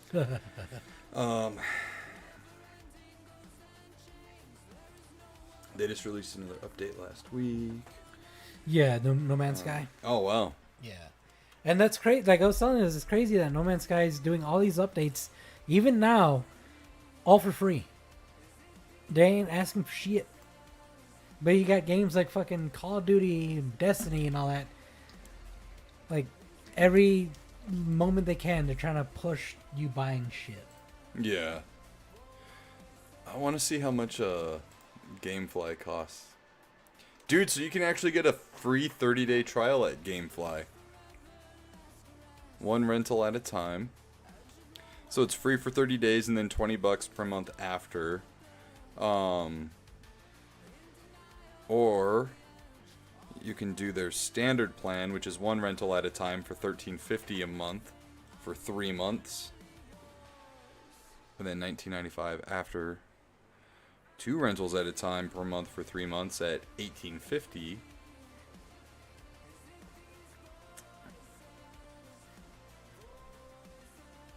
Wow. So the plan features unlimited game and movie rentals, 4K Ultra HD rentals. Wow. Yeah, they have... What's the... Oh, I see. You get early sale access with this plan here. Wow, their cheapest is pretty cheap. Their cheapest is one rental at a time, and it's $9 a month for 3 months, and then after that 3 month, it goes to $12.95. So you get unlimited game and movie rentals with that. We rush your games to you free shipping. Ooh. Swap game anytime. Keep the games you love with a great discount. Wow. I wonder, so they got PS5, PS4, Switch, Switch 2, Xbox Series X, Xbox One. Let's click on more platforms and see what else they are offering. What? They got 3DS on here? Wow. Okay, so they also offer 3DS, a few games on PS3. Well, let me go back. Oops. Went too far back. Yep. So they got 24 games in their 3DS library, 4 games on the PS3 library, 4 games on the 360, 1 game on the DS. They have a PS2 game in their library. What is it? What is it? We Heart Katamari is the PS2 game.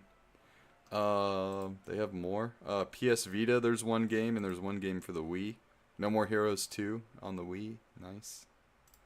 What is Vita? Honestly thought there would be more games. Lost Dimensions is on the Vita. What, for these old-ass consoles? Yeah, I mean, yeah. These are probably games that they didn't sell, bro. Ah. More likely than not, these are games that didn't sell. Let's see what their selection is like for PS5.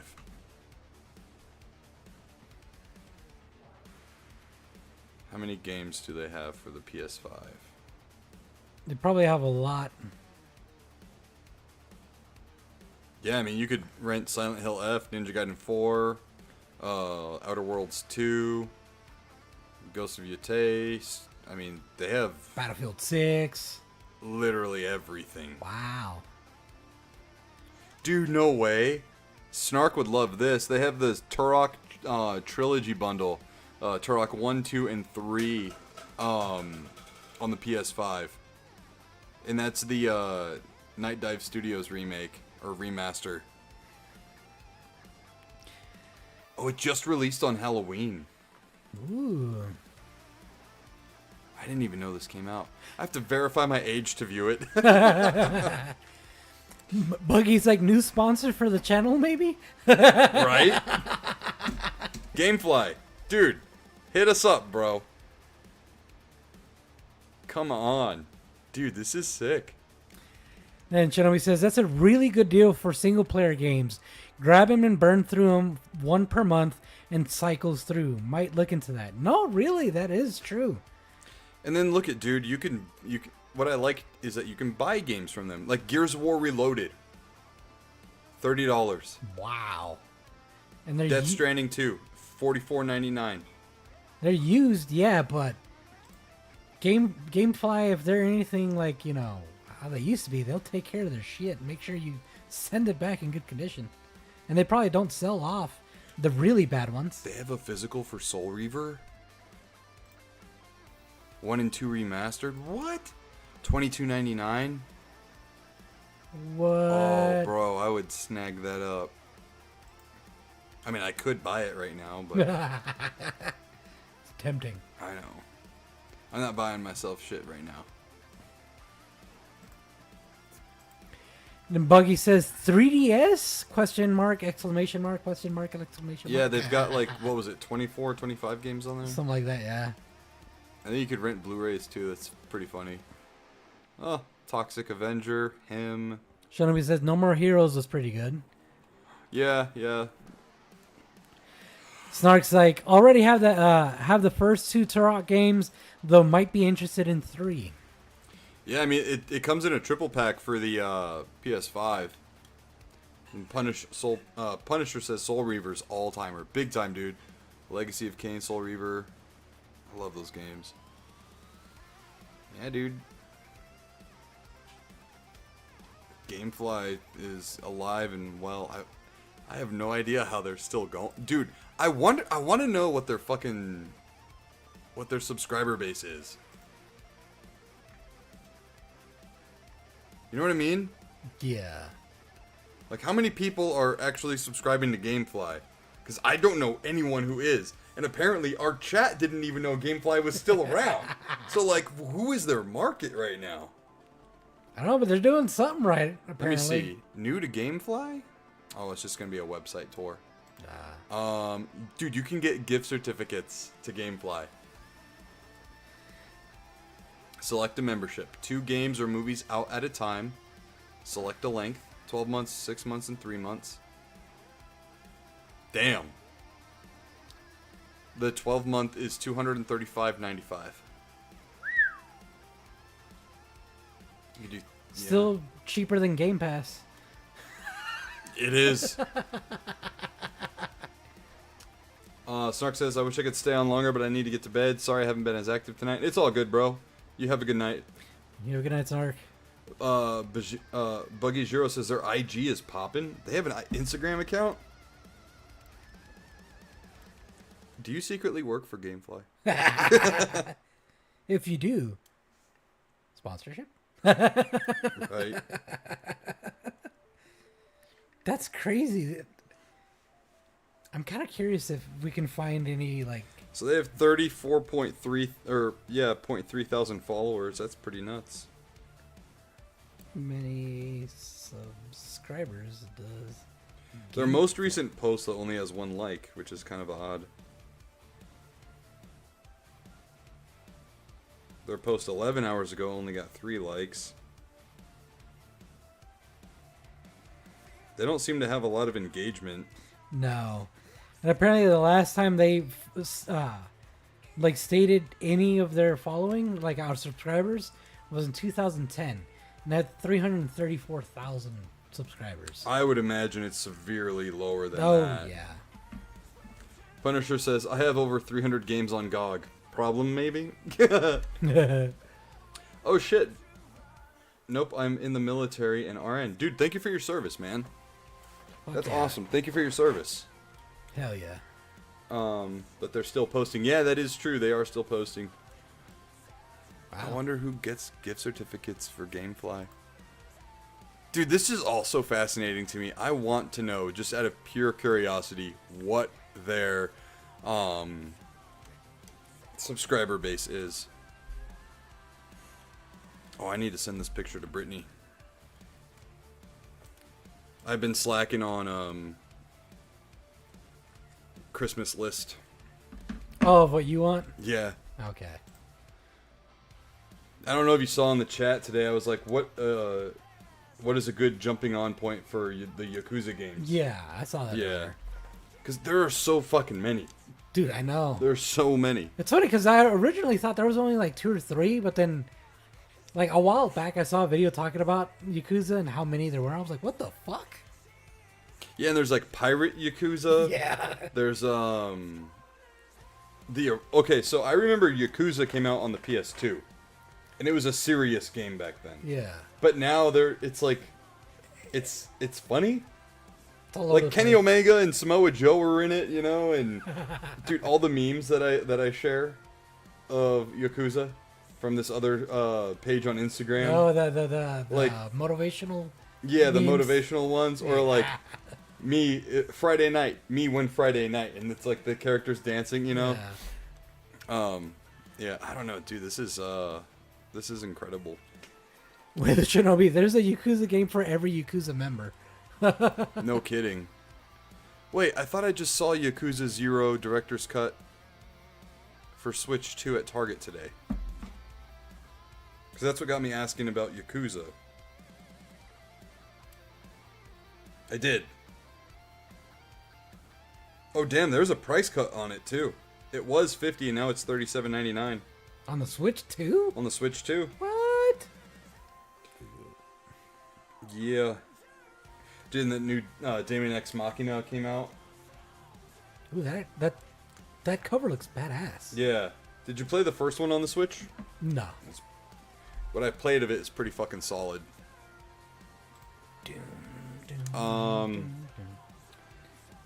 Shinobi says there's a. Oh yeah, you already read that one.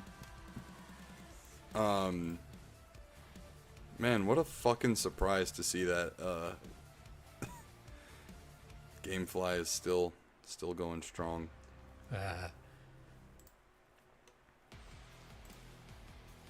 Anything else we got to talk about? Punisher says, remember, Netflix with the envelopes, Gamefly, what the fuck? Nice. I don't think I have anything else. I think we covered about everything. Yeah. Although we lasted a long time having no topics to talk The about. fucking side tangents is what it was, dude. Yeah. Side tangents, man. Yeah. I think I'm gonna go see Predator Badlands on Friday. I think I'm gonna go see that. They kind of subtly teased that it's definitely going to be like a precursor or a AVP movie without calling it that. But they're definitely showing more. They're showing too much in the trailers at this point. I'm like, no, I gotta go see it day one, or else I'm gonna have some shit spoiled in the trailers. God, I hate when they do that. They put too much of what happens in it in the trailers. It's like, bro, I saw the whole movie at this point. Yep. And then, God forbid, you go on YouTube, and like, you're just scrolling, you know, and you come across like a video dissecting the trailer or whatever, and there's like no spoiler fucking warning. You're like, all right, cool, had that spoiled for me. Buggy020 says, definitely glad to find your channel, dude. Thank you for stumbling across us. How did you actually find us? Yeah, the algorithm doesn't like pushing us. And then Badlands looks dope. It does. There's some kind of, I don't know how to put it, but the design of the Predator's facial features, they've done it to make it look more human. Oh, my PS2 list, nice.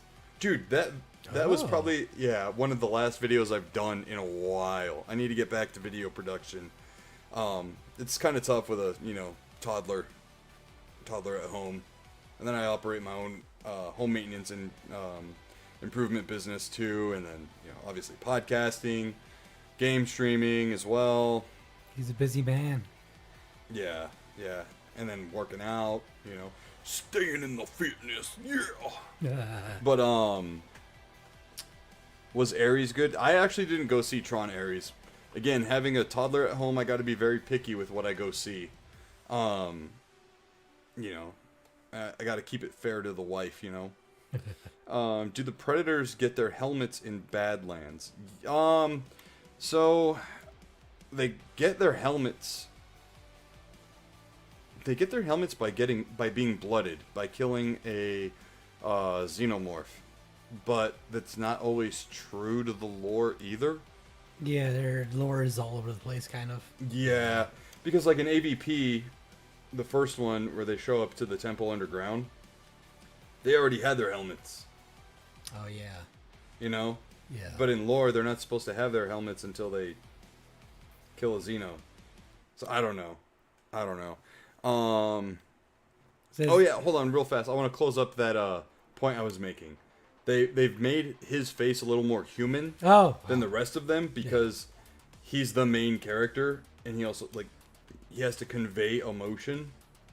And there are some parts that they showed one scene in particular as like an extended trailer where they show him chained and he's about to be fucking killed and he's looking at his brother because the dad is telling the brother to kill him. Yeah. And he gets big puppy eyes, and you're like, this kind of looks fucking weird. You know? It looks pretty fucking weird. Yeah. He says, all good life happens. Dude, how much your deadlifts? I'm a power lifter too. The thing is, I don't max out anymore. I stopped maxing out after high school, which was quite a while. I'm 34, like I said, so. It's been 84 years. It's been 84 years. No, but I'll work out with 405, you know. I work out with my bench with 365 for 12 reps. Squats. I work out with in the range between 315 to 405. Front squats too, I'll do 315 for working out. When I say I work with, that's not just a couple of reps. I'll do about anywhere in the ballpark of 10 to 15 reps. My warm up for bench is 225 for 25, and then I'll go into 315 for 15, and then it just, you know, I like to keep the numbers high and the weights high. Shinobi says, I remember when Nick and I used to work out together and he'd have 225 on bench for 20 as his warm-up set. Oh, it's 25 now. Yeah, honestly, I've hit 55 reps with 225. Jesus Christ. Yeah. Dude, tell him about that time it was that, what was the leg press machine?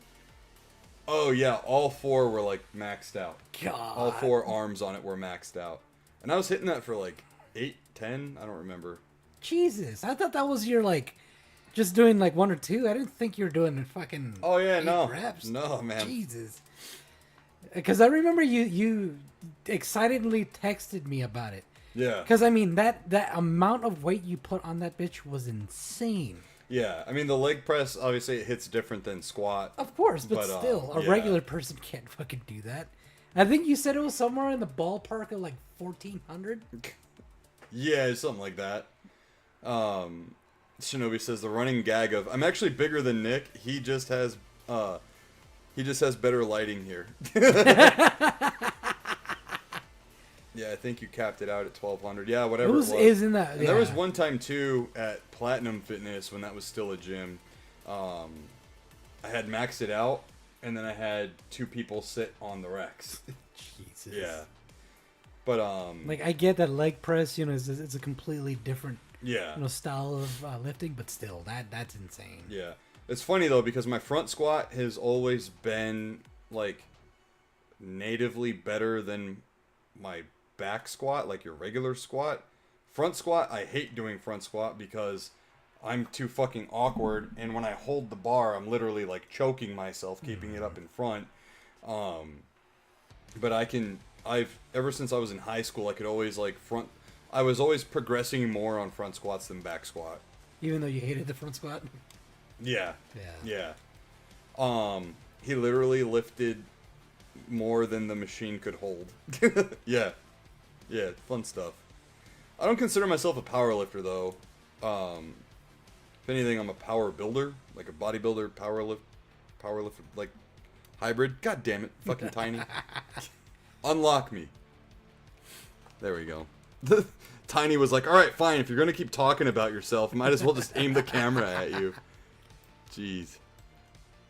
But yeah, I've won, you know, bodybuilding competitions and whatnot, and after I won, I was just like, all right, I guess. I did it. I guess I did it, and I'm done because I don't want to juice or anything like that. And if I was gonna keep progressing, then that's like the eventuality of what you would have to do, and I don't want to do that to my body.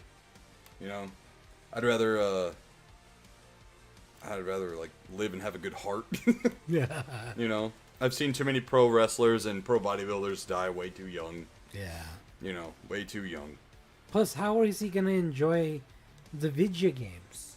Yeah, exactly. Yeah. Buggy Zero says amazing. Thanks, man. I appreciate that. There's a lot more impressive, you know, lifters out there and whatnot, but for what it's worth, thank you. How many of them are natural though? Well, yeah, touche. And it's funny too because my diet is shit. I am inconsistent with eating. Sometimes I forget to eat until like it's past dinner time, and I'm like, oh shit, I haven't eaten today. Yeah, no, that's a really bad habit of yours, man. Yeah, it is. It is, and that is literally like the bane of my existence. Because if I actually had, and I say this all the time, if I had a focused diet, I would look fucking amazing. But because my eating is so inconsistent and all over the place, I just kind of like hold. You know, I don't get worse. I don't look worse. I don't look better. I just kind of like am what I am. Shinobi says, yeah, most can't claim lifetime natty and they lift for a living. Yeah, and it's funny too because I'll lift. I know for a fact I lift more than a lot of non-natty people do. Nick is a gold medalist in selling himself short. Oh, well, yeah, that too. Punisher says, off topic, but if you guys ever would come to the Mahoning Drive-In, let me know. It's about 10 miles away. Would be awesome to meet you guys. Dude, AJK, that would be fucking rad. Right? That's like a... Oh no, I unplugged our headphones. There we go. Yeah, it's kind of been like a lifelong goal to like be able to go there one day. I love the drive-in, man. The drive-in's so fucking cool, and it's a shame that there's not. Oh my god, I plugged it again. Jesus Christ. Oh, it's because I'm sitting on it. That explains it. It's been like it's a shame that there's not more drive-ins. Yeah. Like it makes zero sense to me. I thought they were gonna make a big comeback when COVID happened. Yeah, no, surprisingly, no. Yeah. I think some of the drive-ins even, like, didn't let people in. I don't know about that, but... Because I know pop-up drive-ins would happen all the time. Really? Yeah. Oh, I didn't know that. Yeah, that's like cool. the Oro Valley Marketplace. Oh, that's cool. Had that for a while. A bunch of random places as well. Mm-hmm. But yeah, dude, I will definitely take you up on that. Just gotta find, like, the right time, just because clearly I'm in southern Arizona, so that's all the way across the country, you know what I mean? It's gotta work. It's gotta I gotta make it make sense, right. Especially to the wife, because it's not cheap to fly across the country. But yeah, no, I guess that's probably gonna do it for us. Yeah. For the night, yeah.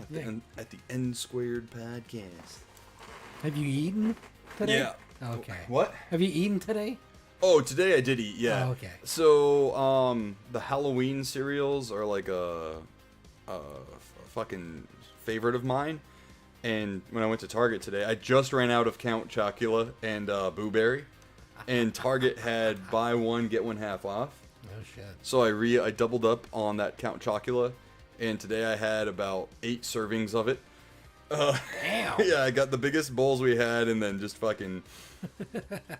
you know, just poured it all. I literally filled up the bowl to the line and then like a little bit of milk. You know, I had to let it sit for a minute and then just dude, I don't know, it's fucking monster cereal, bro. I love it. Hey.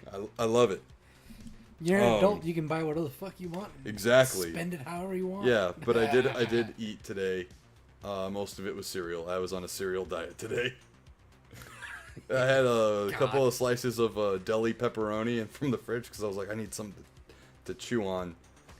I think I had a Biscoff as well, and that's what I'm saying, bro. It's all over the place, man. It's funny because like Shinobi just pretty much said the same thing, but can't keep cereal in the house. I'll crush whole boxes per sitting. Yeah, seriously. Buggy Zero says, truly impressive. Hopefully you get to where you want to be, especially for the family. Health is wealth. Yeah. Absolutely, man. Yep. Absolutely. The goal is always Goku. You know what I mean? Like, that's the goal, man, to look how Akira Toriyama drew. And I know I can get back to a better diet, you know, and because I hit the gym all the time, you know, even when I'm busy with work and life and everything, I still, like, my wife knows, like, the gym is a non-negotiable. The only times I don't go to the gym are when I'm sick or I'm literally beaten fucking down from work and I get home at like 7. Or emergencies. Or emergencies. Well, yeah, that's a given. Yeah. But yeah, I just need to refocus. You know, I've been sober, no beer drinking for the last, you know, like month and a few days. You know, outside of Halloween, I did, you know, dip my toes and have like a few beers during Halloween, but lost 10 pounds right away just from cutting beer out. You know, just excess bloat, water weight bullshit. Yeah. But yeah, I think right now I'm sitting at like 248, 250. So not bad. I mean, yeah, I would like to be able to go down to like 235 because I would probably look a lot better there, and then build up. You know, like kind of like build up, go back down, build a little more up, go back down. Yeah. We'll see though. You know, we'll see. I'm 34. I'm going to be 35 next year. I feel like I'm just genetically blessed with the proper amount of testosterone and everything to kind of be where I am today. I know a lot of people, a lot of dudes my age, no offense, Josh, look like shit because they don't take care of themselves and whatnot. Cause they look like shit. No. Yes. But yeah, dude, I'm not gonna deny it, dude. No. Yeah, I'm not gonna deny it. But yeah. So Buggy Zero, you know, thank you for subscribing tonight and making your way to the live stream off of that video, you know, that I did. There's plenty more videos that I've made that you'll probably like too. And I'll get back to video making eventually, you know. This is definitely a venture into trying to get to content creation full time, you know. I've been streaming my ass off on Twitch. I think after tonight's stream, I'll probably hit affiliate, God willing, and work my way up from there. But yeah, I'll most likely be streaming tomorrow night, whether that's Battlefield 6, Helldivers 2, or Sonic Racing Crossworlds. We'll see. But I'll be live on both Twitch and YouTube. And then the podcast is every Monday night at 6:30 Arizona time, 8:30 East Coast Standard Time. Punisher, thank you very much for the compliment. Shinobi said, I'm moving the opposite direction, trying to gain weight. Lost a bunch this past month, but I'll bounce back. Trying to hit a nice thick 160, 165. Oh, you'll get there. And absolutely looking forward to the next stream. Dude, appreciate you very much. Punisher, you're doing the work. That's it, man. Doing the work. Yeah. What is Big from Rob and Big? 22, son, 22. That was fucking hilarious. I miss that show. But anyways, guys, that's going to wrap it up for us tonight here over at the Nsquared podcast. You can follow me on X at BuffNerd and on Instagram at NerdyNick_91. You can't follow Josh anywhere, but what you can do is follow us on Facebook. Head on over to Facebook, go to that search bar and type in Nsquared Podcast, click the like or follow button, and you'll be linked up with us there. Big shout out again to our sponsor, 4XP Gaming. You know, code is at the bottom left of the screen, link is in the chat. Great drinks. And big shout out again to all of our Patreon members and show producers. You guys are awesome and the bedrock of this show each and every week. You know, you guys are awesome, whether it's a $3 tier, $5 tier, or $10 tier. Thank you so much to all of you guys. And if you're considering, it's patreon.com/Nsquared podcast. Each and every penny goes right back into the show. And we're getting ready to get this merch made and shipped out soon to you guys. So be on the lookouts for notifications from that if you place an order. Until next time, guys, be blessed, be a blessing to others, and game on. Deuces.